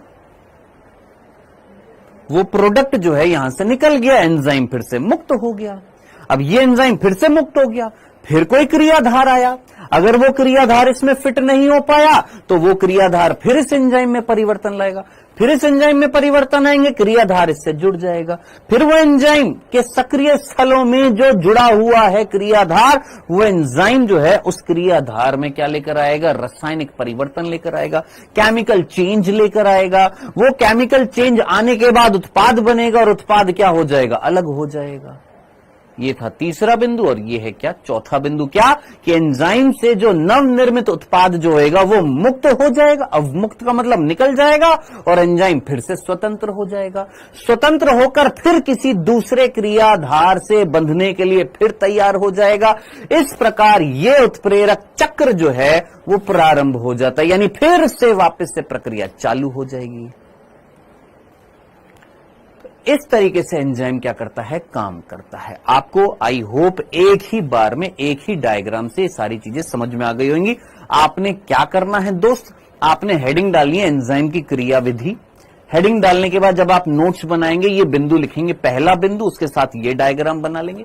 दूसरा बिंदु, उसके साथ में ये सारे डायग्राम बना लिए, या दूसरा, तीसरा और चौथा बिंदु एक साथ लिखकर ये सारे डायग्राम एक साथ बनाएंगे। दूसरा, तीसरा, चौथा बिंदु कहां पर मिलेगा? जो नोट्स आएंगी, टीचर स्लाइड आएंगी, तो उसमें ये सारे बिंदु मिल जाएंगे। आप नोट्स में लिखेंगे। या अगर नहीं भी लिख पाए, मान लो आपका मन नहीं है लिखने का, कि नोट्स लिखने का मन नहीं है, बिंदु लिखने का, आप सिर्फ डायग्राम बना लेना बस। आपको अगर थोड़ी सी भी आलस आ रही है कि सर हमसे लिखा नहीं जाएगा, हम ये हेडिंग डाल देते हैं और हेडिंग डालने के बाद ये डायग्राम बना दे तो काम चल जाएगा। बिल्कुल चल जाएगा, बिल्कुल चलेगा। अब इतनी सी बातें अगर आपको समझ में आ गई हैं तो आगे बढ़ें दोस्त। ठीक है, इधर देखिएगा। हमने बोला एंजाइम की क्रियाविधि जो होती है, उस क्रियाविधि में हमने डायग्रामेटिकली समझने की कोशिश करी थी। हमने डायग्राम बनाया था और उस डायग्राम में हमने क्या देखा था, बस इतना सा, बस रिपीट कर रहा हूं। क्या? कि हमारा कुछ क्रियाधार ऐसा था, देखना इधर, इस क्रियाधार में हमने कुछ परिवर्तन किए थे, अगर आपको याद आ रहा हो, कुछ केमिकल चेंज किए थे।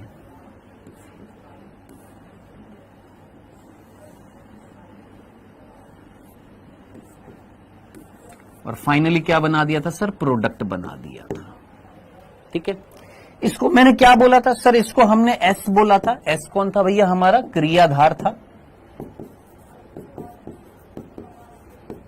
कौन था ये? क्रियाधार था। एस कौन था? क्रियाधार था। ये कौन था भैया? ये हमारा पी था। ये कौन था? उत्पाद था, प्रोडक्ट था। तो क्रियाधार से उत्पाद बनाते हुए बीच में कुछ और अवस्थाएं भी आ रही हैं। जस्ट ये पूछ रहा हूं, जब आप इस क्रियाधार को उत्पाद में बदलोगे तो बदलते हुए बीच में और भी स्टेप्स आएंगे, और भी चरण आएंगे, कुछ बदलाव आएंगे या नहीं आएंगे? या वन सिंगल स्टेप में हो जाएगा ये काम? सोचो, कुछ चेंजेस और भी तो आएंगे ना। समझने की कोशिश करो मेरे भाई, प्लीज मत स्पैम करो यार, मत करो। आएंगे चेंजेस, आएंगे परिवर्तन आएंगे। हाँ जी, क्लियर है? अब ये जब चेंजेस आएंगे, ये जब परिवर्तन आएंगे, तो ये जो बीच की ये जो अवस्था जो होगी, यानी क्रियाधार से उत्पाद बनाने के बीच में जो अवस्थाएं आएंगी, जैसे याद कर हम लोगों ने युग्मनज पढ़ा था और कोरक पुट्टी पढ़ा था। युग्मनज से कोरक पुट्टी बनाते हुए बीच में अवस्थाएं आई थी ना। उसी प्रकार इस क्रियाधार से उत्पाद बनाते हुए बीच में कुछ अवस्थाएं आएंगी। हाँ सर, अवस्था, इनको क्या बोलते हैं? इनको बोलते हैं संक्रमण अवस्था।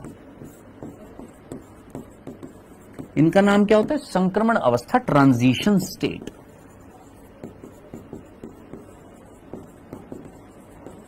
क्या बोलते हैं इनको? संक्रमण अवस्था बोलते हैं, ट्रांजिशन स्टेट बोलते हैं। ट्रांजिशन स्टेट या ट्रांजिशन स्टेजेस बोल देते हैं। ठीक है जी, कोई तकलीफ नहीं, यहां तक की बात। चलो जी, अब बात करते हैं सर, ये तो चलो चीज हमें इतनी समझ में आई कि जब एंजाइम जो है वो एक क्रियाधार जो होता है वो एंजाइम से जाकर जुड़ता है, एंजाइम जो है उस क्रियाधार में परिवर्तन करता है, परिवर्तन करते करते करते करते करते फाइनली क्या बन जाता है? उत्पाद बन जाता है, और फिर वो उत्पाद अलग हो जाता है। तो क्रियाधार से उत्पाद बनाते हुए बीच में जो अवस्थाएं आती है उनको हमने संक्रमण अवस्था बोला। ओके सर, नॉर्मल सी बात है, यहां तक की बात हमें समझ में आ गई है। ठीक है जी, आगे बढ़ते हैं। यहां पर ध्यान से सुनना, रुक जा विक्रम चंद्रावंशी, वेट कर। ठीक है, यहां तक की बात समझ में। अब यहां पर समझने की कोशिश करते सर कि आखिर ये एंजाइम इतने कम समय में इतने सारे मॉलिक्यूल्स कैसे पैदा कर रहा है? बिना एंजाइम के ये काम इतनी तेजी से क्यों नहीं हो पा रहा? क्वेश्चन यहां पर आना चाहिए था क्या कि सर आखिर एंजाइम ने क्या कर दिया, ऐसा कौन सा जादू टोना कर दिया कि इतने कम समय में इतने सारे मॉलिक्यूल्स बना दिए? बिना एंजाइम के 1 सेकंड में तो एक अणु भी नहीं बन रहा था, 1 घंटे में जाकर 200 अणु बने हैं। आखिर एंजाइम इतनी तेजी से ये रिएक्शन करा कैसे रहा है? आखिर एंजाइम करता क्या है? तो वो चीज समझने की कोशिश करते हैं। यहां तक का ये डायग्राम समझ में आ गया? अब इधर देखिएगा, एक सिंपल सा एक चार्ट बना रहा हूं, और यही चार्ट जब हम एनसीईआरटी का पढ़ते हैं तो कई बच्चों को ये चार्ट समझ में नहीं आता है। सर कौन सा? ये वाला चार्ट जो आप यहां पर अपनी एनसीईआरटी में देख सकते हैं। इस प्रकार का एक चार्ट दिखाई देगा आपको, ये वाला। वेल डन अंकिता शर्मा, बहुत बढ़िया। क्योंकि सर एक एंजाइम बार बार काम कर सकता है। नहीं ताटिया बिच्छू, नहीं टाटिया बिच्छू, ऐसा नहीं है। एक एंजाइम बार बार काम कर सकता है, वो बात सही है, लेकिन कैसे इतने कम समय में इतने सारे प्रोडक्ट बना पा रहा है वो चीज समझनी पड़ेगी इस चार्ट से। ठीक है, तो ये एक ग्राफ आपको दिख रहा है जहां पर विभव ऊर्जा और क्रियाधार की दर लिखा हुआ दिखाई दे रहा है।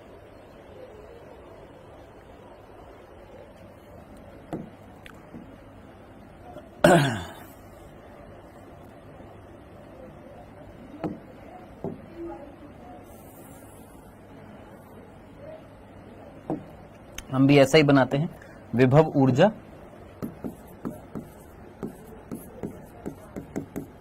और क्रियाधार की दर।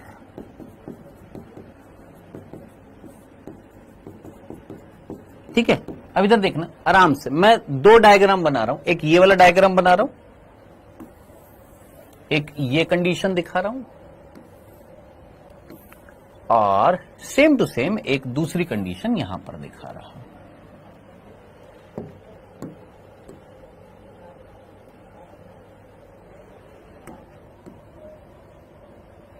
चलो जी, दो कंडीशन है हमारे पास में, दोनों कंडीशंस को आराम से देखना, समझना। मेरे पास क्रियाधार था, मान लेते हैं ये कौन है मेरे भाई, ये है सुक्रोज और ये है मेरे पास ग्लूकोज और ये है फ्रक्टोज। किसी को कोई तकलीफ तो नहीं थी? हम जानते हैं सुक्रोज जब टूटता है तो क्या बनता है, ग्लूकोज और फ्रक्टोज बनता है कि नहीं बनता? हाँ जी। नहीं होएगा, टेस्ट दोबारा रीस्टार्ट नहीं होएगा दोस्तों। ये कौन है, सुक्रोज है। ये सुक्रोज जो है टूट कर क्या बनता है, ग्लूकोज और फ्रक्टोज में बदलता है। हाँ जी सर, ये डायग्राम हम भी बनाए, बिल्कुल बनाए, क्यों नहीं बनाना, सब कुछ बनाना है। इधर देख, ये सुक्रोज है और ये किसमें टूट रहा है, ग्लूकोज और फ्रक्टोज में टूटता है। सुक्रोज जब ग्लूकोज और फ्रक्टोज में टूट रहा था तो बीच में कुछ अवस्था आ रही थी जिसको हमने बोला ट्रांजिशन स्टेट, बोला यहां पर संक्रमण अवस्था बोला। मैंने कहा ठीक है, दिस इज सुक्रोज। कौन है मेरे भाई, ये सुक्रोज और ये जो है ये है ग्लूकोज और फ्रक्टोज।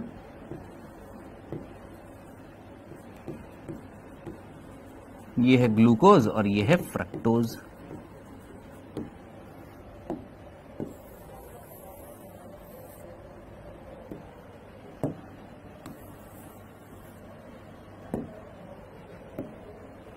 किसी को कोई तकलीफ नहीं है, आराम से सुन रहे हो? यहां पर भी सेम टू सेम वही चीज दिखा रहा हूं।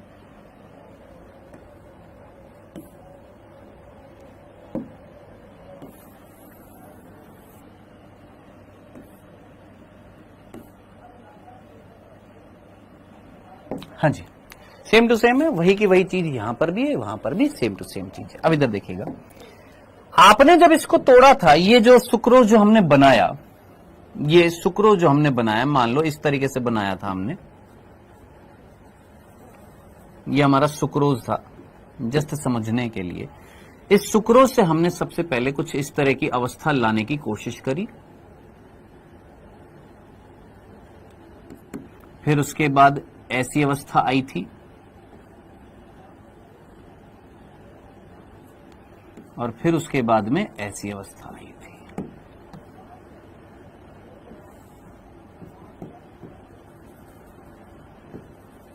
ये वाली अवस्था आई थी, याद आ गया?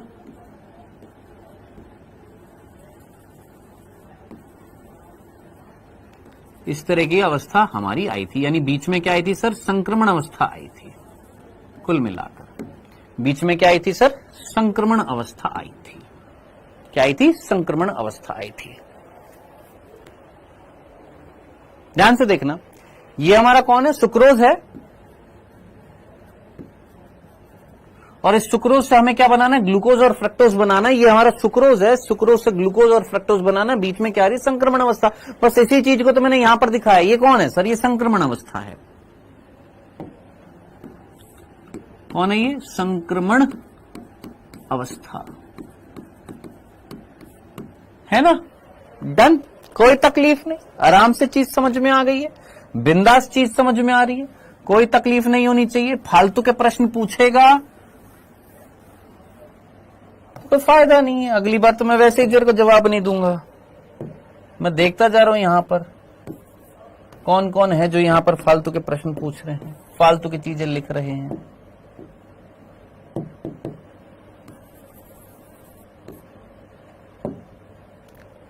हाँ जी, मैंने बोला दोस्त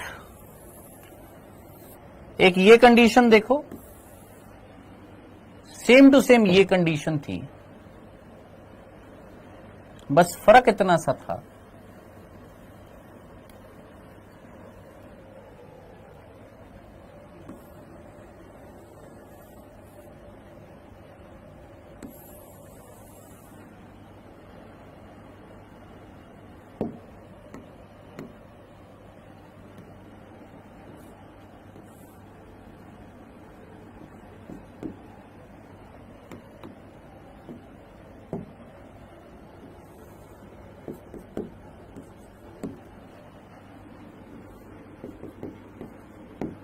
सिंपल सा एक प्रश्न पूछूंगा, और आप आंसर देना। बस एक सिंपल सा प्रश्न पूछूंगा, बेटा मुझे बताओ कि इस क्रियाधार से उत्पाद बनाते हुए अगर हमें संक्रमण अवस्था बीच में आ रही है तो इन संक्रमण अवस्थाओं को लाने के लिए क्या एनर्जी लगेगी या नहीं? बस इतना सा पूछ रहा हूं, सिंपल सा प्रश्न मैं पूछ रहा हूं कि अगर आपको इस क्रियाधार को उत्पाद में बदलना है तो क्रियाधार को उत्पाद में बदलते हुए जो बीच में संक्रमण अवस्थाएं आ रही हैं, ये लाने के लिए, इन अवस्थाओं को लाने के लिए क्या एनर्जी की रिक्वायरमेंट होगी या नहीं होगी? बस होगी ना।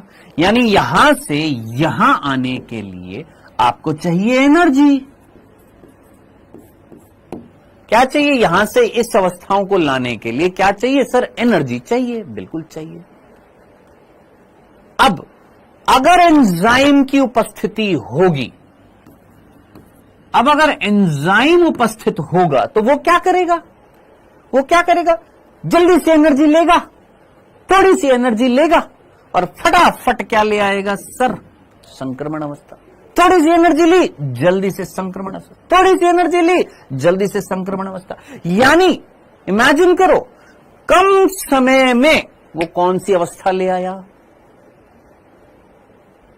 कम समय में वो कौन सी अवस्था ले आया सर? वो संक्रमण अवस्था ले आया। यानी एंजाइम क्या कर रहा है सर? जल्दी जल्दी जल्दी जल्दी जल्दी क्या लेकर आ रहा है? संक्रमण अवस्था। कैसे? इस विभव ऊर्जा को कम करके।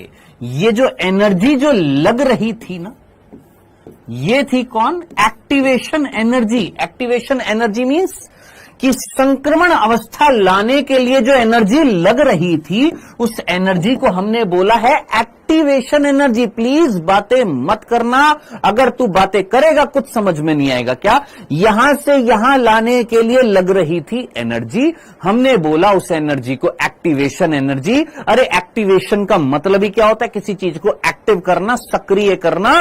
तो कुल मिलाकर ये अवस्था लाने के लिए जो एक्टिवेशन एनर्जी लग रही थी, उस एक्टिवेशन एनर्जी को कम कर दिया।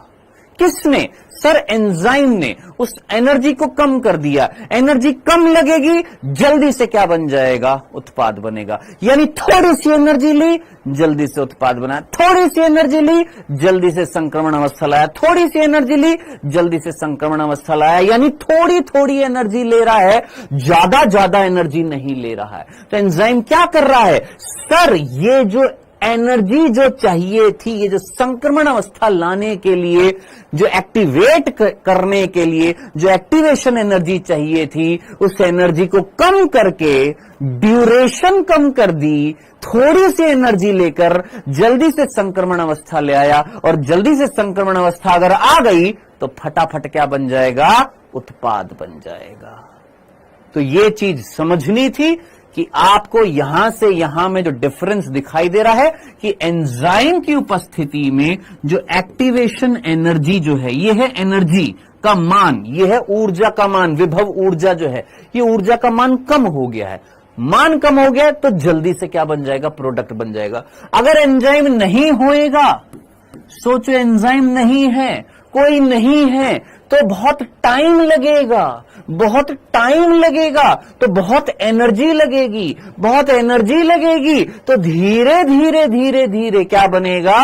संक्रमण अवस्था आएगी। बहुत ज्यादा एनर्जी लग रही है, बहुत ज्यादा एनर्जी लग रही है, क्या लाने के लिए? संक्रमण अवस्था लाने के लिए। बहुत ज्यादा टाइम लगेगा, टाइम ज्यादा लगेगा तो उत्पाद बनने में भी क्या होगी? देरी हो जाएगी।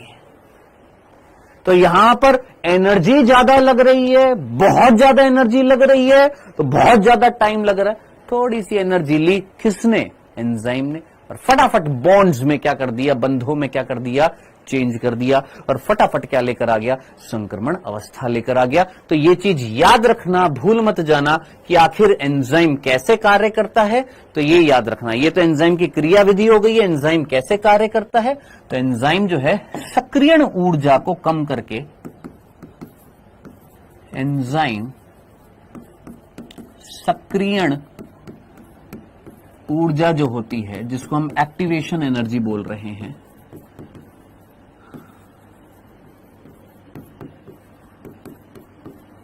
कम करके कम समय में संक्रमण अवस्था उत्पन्न कर देता है।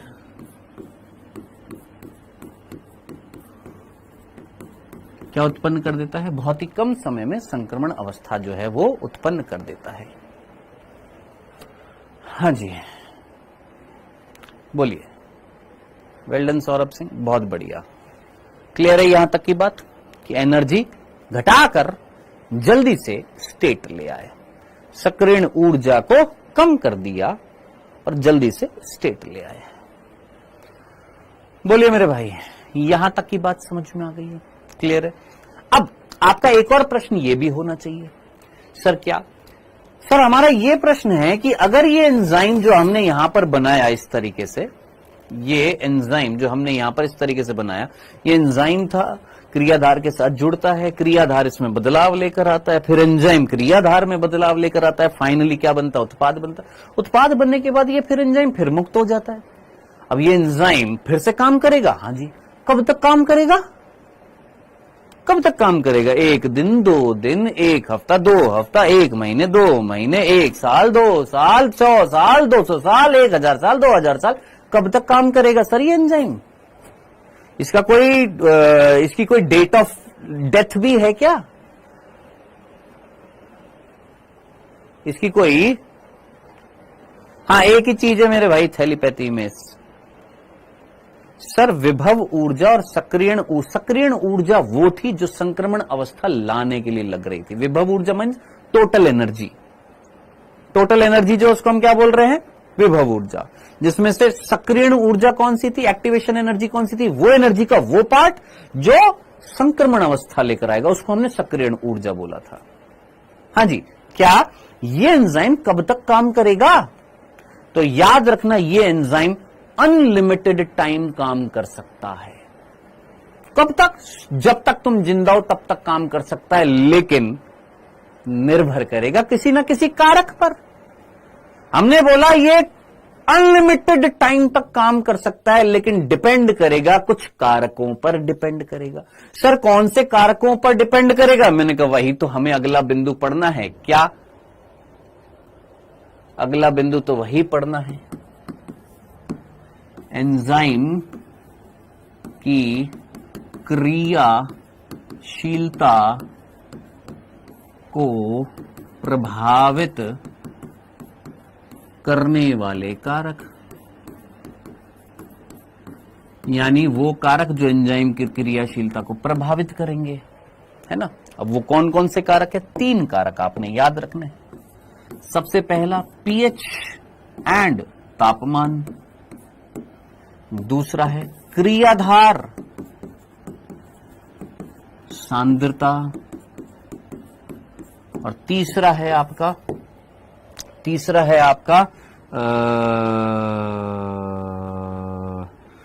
पीएच तापमान, क्रियाधार सांद्रता, और तीसरा जो है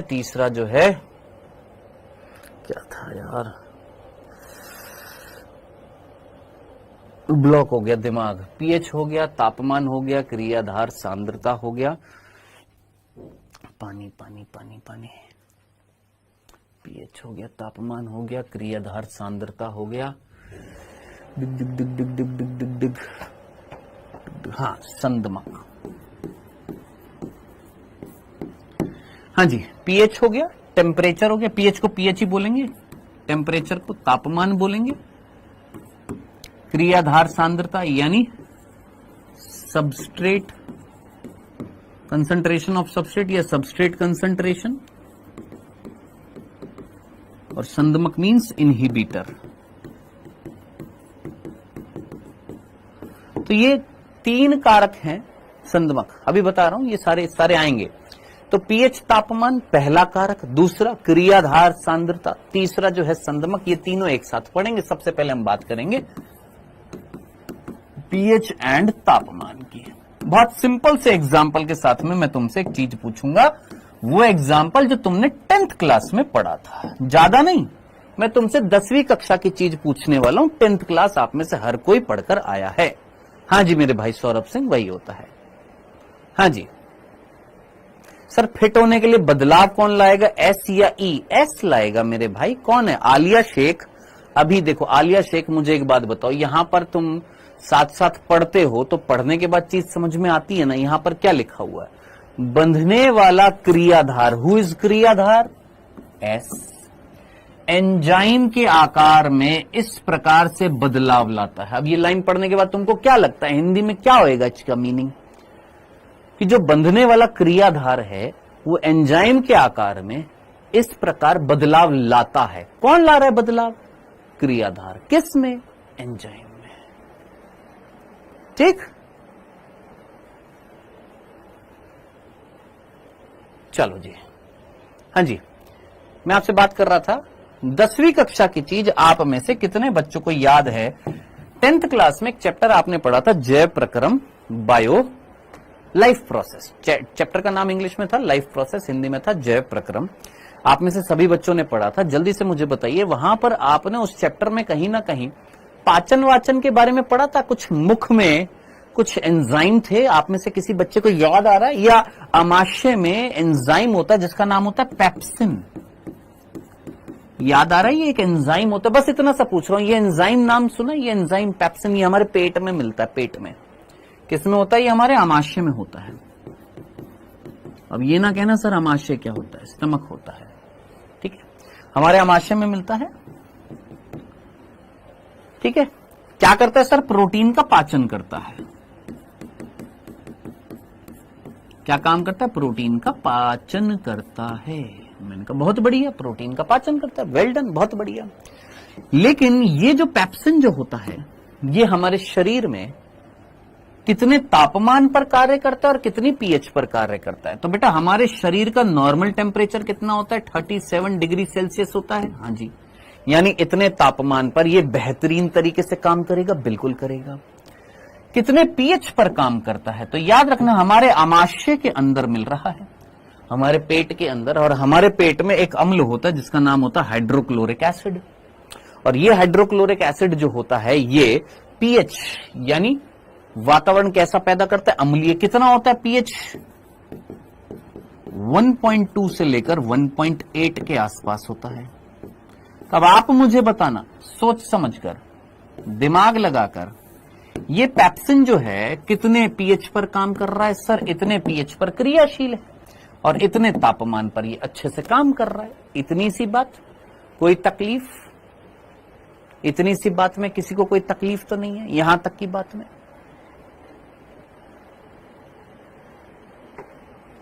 कोई तकलीफ? वेरिएबल होता है 1.2 से 1.8 या 1.2 से 1.2 तक भी होता है, वेरिएबल होता है। हाँ जी, इतनी सी बात में किसी को कोई तकलीफ तो नहीं है? कोई दिक्कत तो नहीं है? चलिए आगे बढ़ते जा रहे हैं। नेक्स्ट एक और एंजाइम देख लेते हैं। यहां पर एक एंजाइम है, दूसरा नाम है, उसका नाम है सुक्रेज। ये हमारी छोटी आंत में मिलता है। ये कहां पर मिलता है? ये एंजाइम जो है ये हमारी कहां पर मिलता है? छोटी आंत में। कहां पर मिलता है? छोटी आंत में मिलता है। ये आता कहां से? अग्नाशय से आता है। कहां से आता है? अग्नाशय से आता है, अग्नाशय रस से आता है। और ये कार्बोहाइड्रेट का पाचन करता है। अब देखो नाम से पता लग रहा है यार, सुक्रेज सुक्रोज को तोड़ेगा, ग्लूकोज और फ्रक्टोज में तोड़ेगा, तो कार्बोहाइड्रेट का पाचन कर रहा है ये। अब बेटा छोटी आंत जो होती है उसमें जो वातावरण होता है वो कैसा होता है? क्षारीय होता है। किसके कारण होता है? याद रखना, पित्तरस के कारण। पित्तरस आता है ना हमारे लीवर से आता है। 10वीं कक्षा की चीजें बोल रहा हूं। पित्तरस जो है हमारे कहां से आता है? लीवर से आता है ना, या गाल ब्लैडर से आता है। तो वो क्या लेकर आता है? पित्तरस। वो पित्तरस कैसा वातावरण कर देता है? क्षारीय। क्यों? ताकि अग्नाशय के रस आसानी से काम कर सके। तो सीधा सीधा मुद्दे पर आते हैं और वो ये कि सर ये कितने टेम्परेचर पर काम कर रहा है और ये कितने पीएच पर काम करता है। यहां पर पीएच कितनी होती है? लगभग 7.2 से 7.8 क्या होती है? पीएच होती है। और टेम्परेचर कितना है भैया? 37 डिग्री सेल्सियस।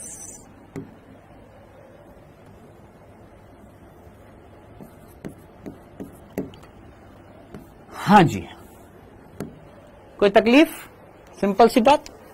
अब आप मुझे बताना, लॉजिकली मुझे इतनी सी बात बताना, अगर मैं इसको उठाकर, इस पेप्सिन को उठाकर 55 डिग्री तापमान में अगर रख दूं,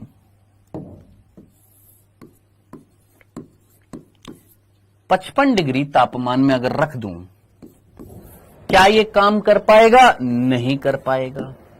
अगर इस पेप्सिन को उठाकर अगर मैं पीएच 8 पर रख दूं या 7 पर रख दूं, क्या ये काम कर पाएगा? नहीं कर पाएगा। सिमिलरली इस सुक्रेज एंजाइम को उठाकर मैं कहां पर रख दूं? मान लो वही 55 डिग्री तापमान पर रख दूं, क्या काम कर पाएगा? नहीं कर पाएगा। सिमिलरली इसको उठाकर अगर मैं पीएच 1 से 2 के बीच में अगर रख दूं, तो क्या ये काम कर पाएगा? नहीं कर पाएगा। यानी क्या एंजाइम पीएच और टेम्परेचर स्पेसिफिक होते हैं या नहीं? बस इतनी सी बात मेरे को आपसे पूछनी थी। क्या एंजाइम एक विशिष्ट पीएच पर, एक विशिष्ट तापमान पर कार्य करेंगे या नहीं करेंगे?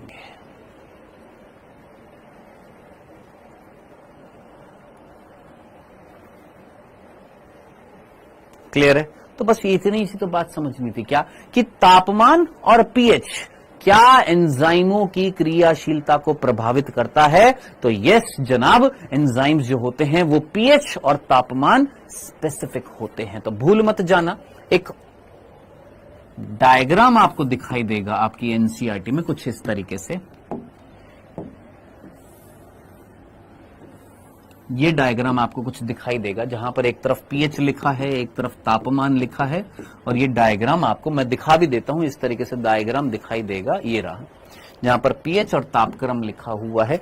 अब इस डायग्राम में क्या समझने लायक चीज थी? वो ये समझने लायक थी कि ये वो जो बिंदु है, ये बिंदु, यहां पर एंजाइम की क्रियाशीलता सबसे ज्यादा है। अगर आप तापमान बढ़ाते हो या घटाते हो इस बिंदु से, अगर आप तापमान घटाते हो तो एंजाइम की क्रियाशीलता घट जाएगी, आप तापमान बढ़ाते हो तो एंजाइम की क्रियाशीलता घट जाएगी।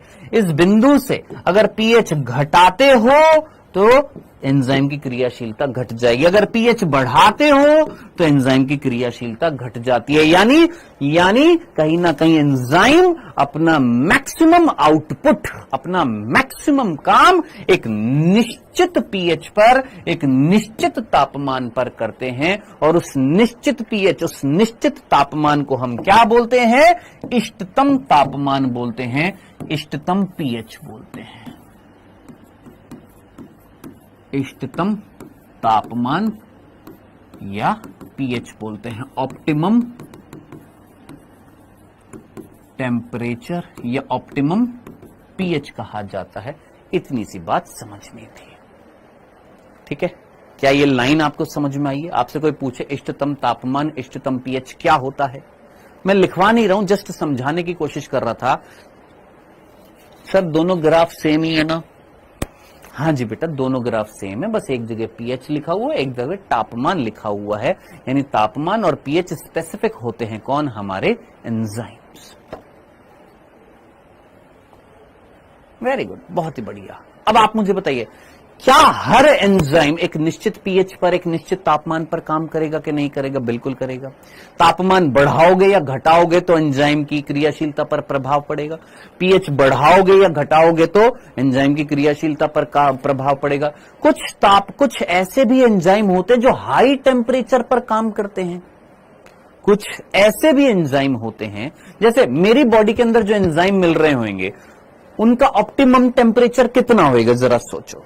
ज्यादातर एंजाइमों का ऑप्टिमम टेम्परेचर कितना होएगा? इष्टतम तापमान कितना होएगा? 37 डिग्री नहीं होएगा, क्योंकि हमारे शरीर का सामान्य तापमान क्या है? 37 डिग्री है कि नहीं है? कोई तकलीफ, कोई कंफ्यूजन? सिंपल, ठीक है। लेकिन अलग अलग पीएच पे काम करेंगे। जैसे हमने एक एग्जांपल देखा, पेप्सिन वाला, सुक्रेज वाला, अलग अलग पीएच पर कार्य कर रहे थे, अलग अलग माध्यम में काम कर रहे हैं, है ना? सिंपल सा था। कुछ ऐसे एंजाइम भी होते हैं जो ऊष्मा रोधी होते हैं, मतलब हाई टेम्परेचर को झेल सकते हैं। जैसे हम बायोटेक्नोलॉजी जब चैप्टर पढ़ेंगे यानी जैव प्रौद्योगिकी चैप्टर पढ़ेंगे तो वहां पर एक एंजाइम सुनने को मिलेगा जिसका नाम होएगा टैक पॉलीमरेज। अभी लिखना मत, नोट्स में मत लिखना, अभी बस इतना से समझना कि कुछ ऐसे एंजाइम भी जो होते हैं जो हाई टेम्परेचर को झेल सकते हैं, हाई टेम्परेचर को झेल सकते हैं, यानी लगभग 72 डिग्री सेल्सियस तापमान को भी वो झेल सकता है। कौन? Taq polymerase. ये बायोटेक्नोलॉजी में आप पढ़ोगे कि ये एक एंजाइम होता है जो हमें एक बैक्टीरिया से मिलता है, और इस बैक्टीरिया का नाम नीट में कई बार पूछा गया, थर्मस एक्वेटिकस। तो थर्मस एक्वेटिकस ये कौन होता है? एक एंजाइम, एक जीवाणु है, एक बैक्टीरिया है। कौन मेरे भाई?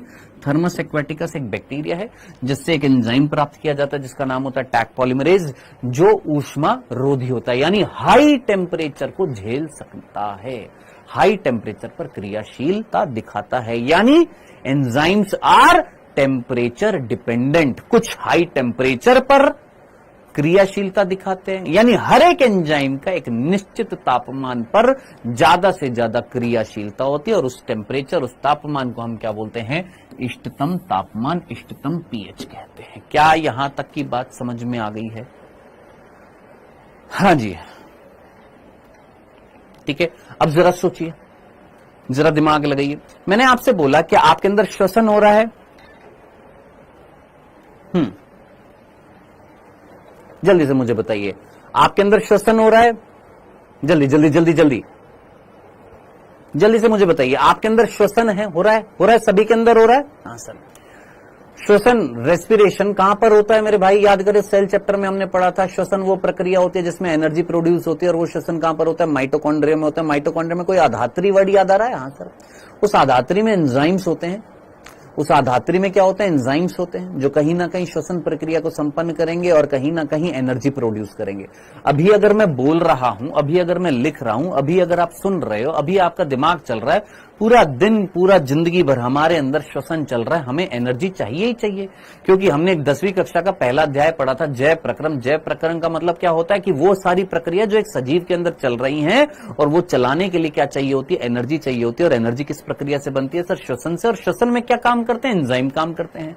अब मुझे बताइए, आपके शरीर में वो एंजाइम जो जिंदगी भर काम करने वाले हैं, क्या वो श्वसनीय एंजाइम नहीं है? हाँ सर। श्वसन के एंजाइम हमेशा काम करेंगे? बिल्कुल करेंगे। अगर श्वसन के एंजाइम काम नहीं करेंगे तो श्वसन नहीं होएगा, श्वसन नहीं होएगा तो एनर्जी नहीं बनेगी, एनर्जी नहीं बनेगी तो सीधी सी बात है, कोशिका खत्म होती जाएंगी। जब एनर्जी नहीं होगी तो कोशिका काम नहीं करेगी, कोशिका काम नहीं करेगी तो हम किससे बने? कोशिका से। हम काम नहीं करेंगे, हम खत्म हो जाएंगे। इतना सा कंसेप्ट अगर आपको समझ में आ गया तो लॉजिकली थोड़ा सा लॉजिक लगाइए और दिमाग लगाइए कि जब हमें बुखार होता है, बुखार क्यों होता है वो हम human health and disease chapter में पढ़ेंगे। अभी सिर्फ इतना सा याद रखना कि जब हमें बुखार होता है तो हमारे शरीर का तापमान बढ़ता है। हल्का सा हिंट दे देता हूं, कोई रोगाणु हमारे अंदर जाता है ना, रोगाणु हमारे अंदर जाता है, कोई रोगाणु हमारे अंदर जाता है तो हमारे शरीर के अंदर कुछ WBC होती है जिनका नाम होता है महाभक्षाणु कोशिका। याद आ रहा है ऐसा वर्ड जो हमने वृषण के अंदर भी पढ़ा था? याद करिए, वृषण के अंतराली अवकाश में कोई महाभक्षाणु कोशिका थी, याद आ रहा है ना? जब हमारे अंदर कोई रोगाणु जाता है, और रोगाणु मतलब कोई, मतलब उसकी भारी संख्या जब हमारे अंदर जाती है, भारी संख्या रोगाणु की हमारे अंदर जाती है, तो हमारी महाभक्षाणु कोशिका एक केमिकल निकालती है जिसका नाम होता है पायरोजन। क्या नाम होता है? पायरोजन।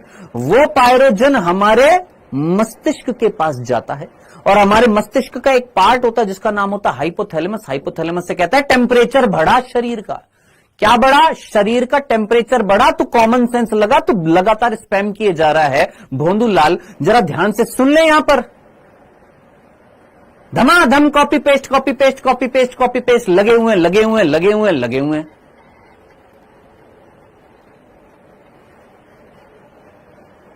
कोई चीज बोली जा रही है, सुन लो उसको। क्या बोला? कि अगर रोगाणुओं की बहुत ज्यादा संख्या हमारे अंदर जाती है, बहुत ज्यादा संख्या हमारे अंदर जा रही है, जिसको हमारा प्रतिरक्षा तंत्र खत्म नहीं कर पा रहा है, एकदम से, तो उस कंडीशन में हमारे अंदर जो मैक्रोफेज जो होती है, जो हमारी महाभक्षाणु कोशिकाएं जो होती है, वो एक केमिकल निकालते हैं जिसका नाम होता है पायरोजन। वो पायरोजन हमारे मस्तिष्क के हाइपोथैलेमस में जाता है, हाइपोथैलेमस को प्रेरित करता है क्या, कि हाइपोथैलेमस हमारे शरीर का तापमान बढ़ाओ। आप मुझे बताइए, दूध लेकर आते हो, दूध उबालते हो, क्यों क्यों उबालते हो दूध? ताकि उस दूध में अगर माइक्रो ऑर्गेनिज्म हो, सूक्ष्म जीव हो, तो वो मर जाएं। तो हमारे हाइपोथैलेमस ने क्या किया, शरीर का तापमान बढ़ाया। क्यों शरीर का तापमान बढ़ाया? ताकि जो रोगाणु अंदर आए हैं वो निष्क्रिय हो जाए। यही क्या होता है, फीवर होता है। यही क्या होता है, हमारा बुखार होता है। तो बुखार अच्छी चीज है कि खराब चीज है? अच्छी चीज है भाई। बुखार क्यों अच्छी चीज है? क्योंकि बुखार आने से, टेम्परेचर बढ़ने से जो शरीर के अंदर जो ढेर सारे रोगाणु हैं उनको क्या कर देना, निष्क्रिय कर देना। लेकिन दिक्कत कहां पर हो जाती है, अगर ये शरीर का तापमान 100 डिग्री से ज्यादा होने लग जाए और कम ना हो, पायरोजन निकले जा रहा है, निकले जा रहा है, निकले जा रहा है, हाइपोथैलेमस टेम्परेचर बढ़ाए जा रहा है, बढ़ाए जा रहा है, बढ़ाए जा रहा है। जरा दिमाग लगा, अगर टेम्परेचर बढ़ता जाएगा, बढ़ता जाएगा, बढ़ता जाएगा, बढ़ता जाएगा, तो हाई टेम्परेचर क्या कर देता है, हमारे एंजाइम्स जो प्रोटीन से बने हुए हैं, उन प्रोटीन के अंदर जो बॉन्ड है, उन बॉन्ड्स को तोड़ देगा। और अगर बॉन्ड टूट जाएंगे तो याद कर, वो जो तृतीय संरचना जो हमने बनाई थी, उसके बॉन्ड अगर टूट जाएंगे तो क्या वो प्राथमिक बन सकती है? हां। और अगर तृतीय संरचना प्राथमिक बन गई तो एक्टिव साइट खत्म हो जाएंगी। हां, एक्टिव साइट अगर खत्म हो गई तो क्रियाधार उत्पाद में नहीं बदलेगा। हां, सोच, अगर वो एंजाइम श्वसनीय एंजाइम हुआ तो श्वसन की दर क्या हो जाएगी, धीमी हो जाएगी। जरा सोचो, बुखार के समय एनर्जी कम हो जाती है, थकावट होती है। क्यों होती है? आई होप आपको समझ में आया होगा कि बुखार के समय एनर्जी कम क्यों हो जाती है, क्योंकि श्वसन की दर कम हो जाती है। श्वसन की दर क्यों कम हो जाती है? क्योंकि एंजाइम का विकृतीकरण हो जाता है। एंजाइम का विकृतीकरण क्यों हो जाता है? क्योंकि शरीर का तापमान बढ़ जाता है। तो इस कंडीशन में क्या करना पड़ता है? सर, पैरासीटामोल खानी पड़ती है। वो क्या करती है? वो एंटी पायरोजेनिक होती है। वो क्या करती है? पायरोजन्स को हटाती है। कहां से? हाइपोथैलेमस से। हाइपोथैलेमस से जब पायरोजन हट जाएगा तो हाइपोथैलेमस अपने आप बॉडी के टेम्परेचर को क्या कर देगा, कम कर दे देगा। आई होप आपको आज की चीजें समझ में आई होंगी। सर, ये एंजाइम अभी रह गया, बस थोड़ा सा रह गया है, कल आकर इसको कंप्लीट कर देंगे और कल इस चैप्टर को खत्म कर देंगे भैया, खत्म कर देंगे। ठीक है, फिर उसके बाद नया चैप्टर स्टार्ट करेंगे। कौन सा करेंगे वो देखते हैं अभी।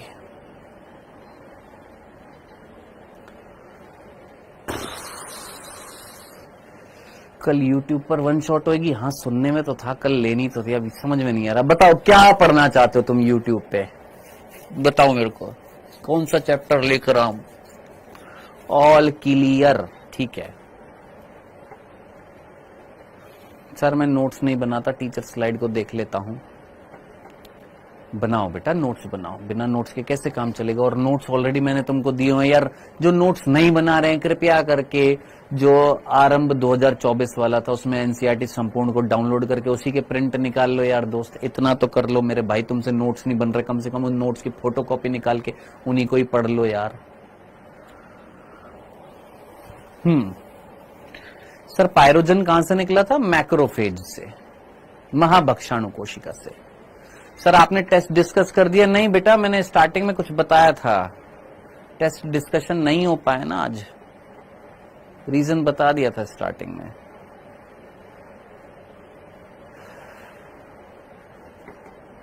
बिहारी बाबू कह रहे हैं सर हमको बुखार नहीं लगता है। बेटा, तुम ओझा सर के लेक्चर देखते हो, तुमको बुखार कहां से लगेगा बे?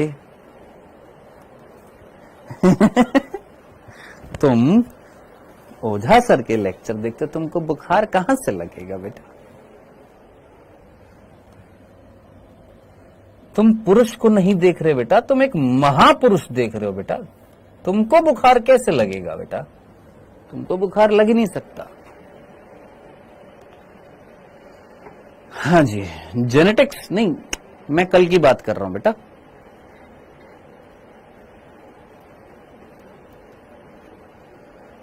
ओजा सर बहुत अच्छा है,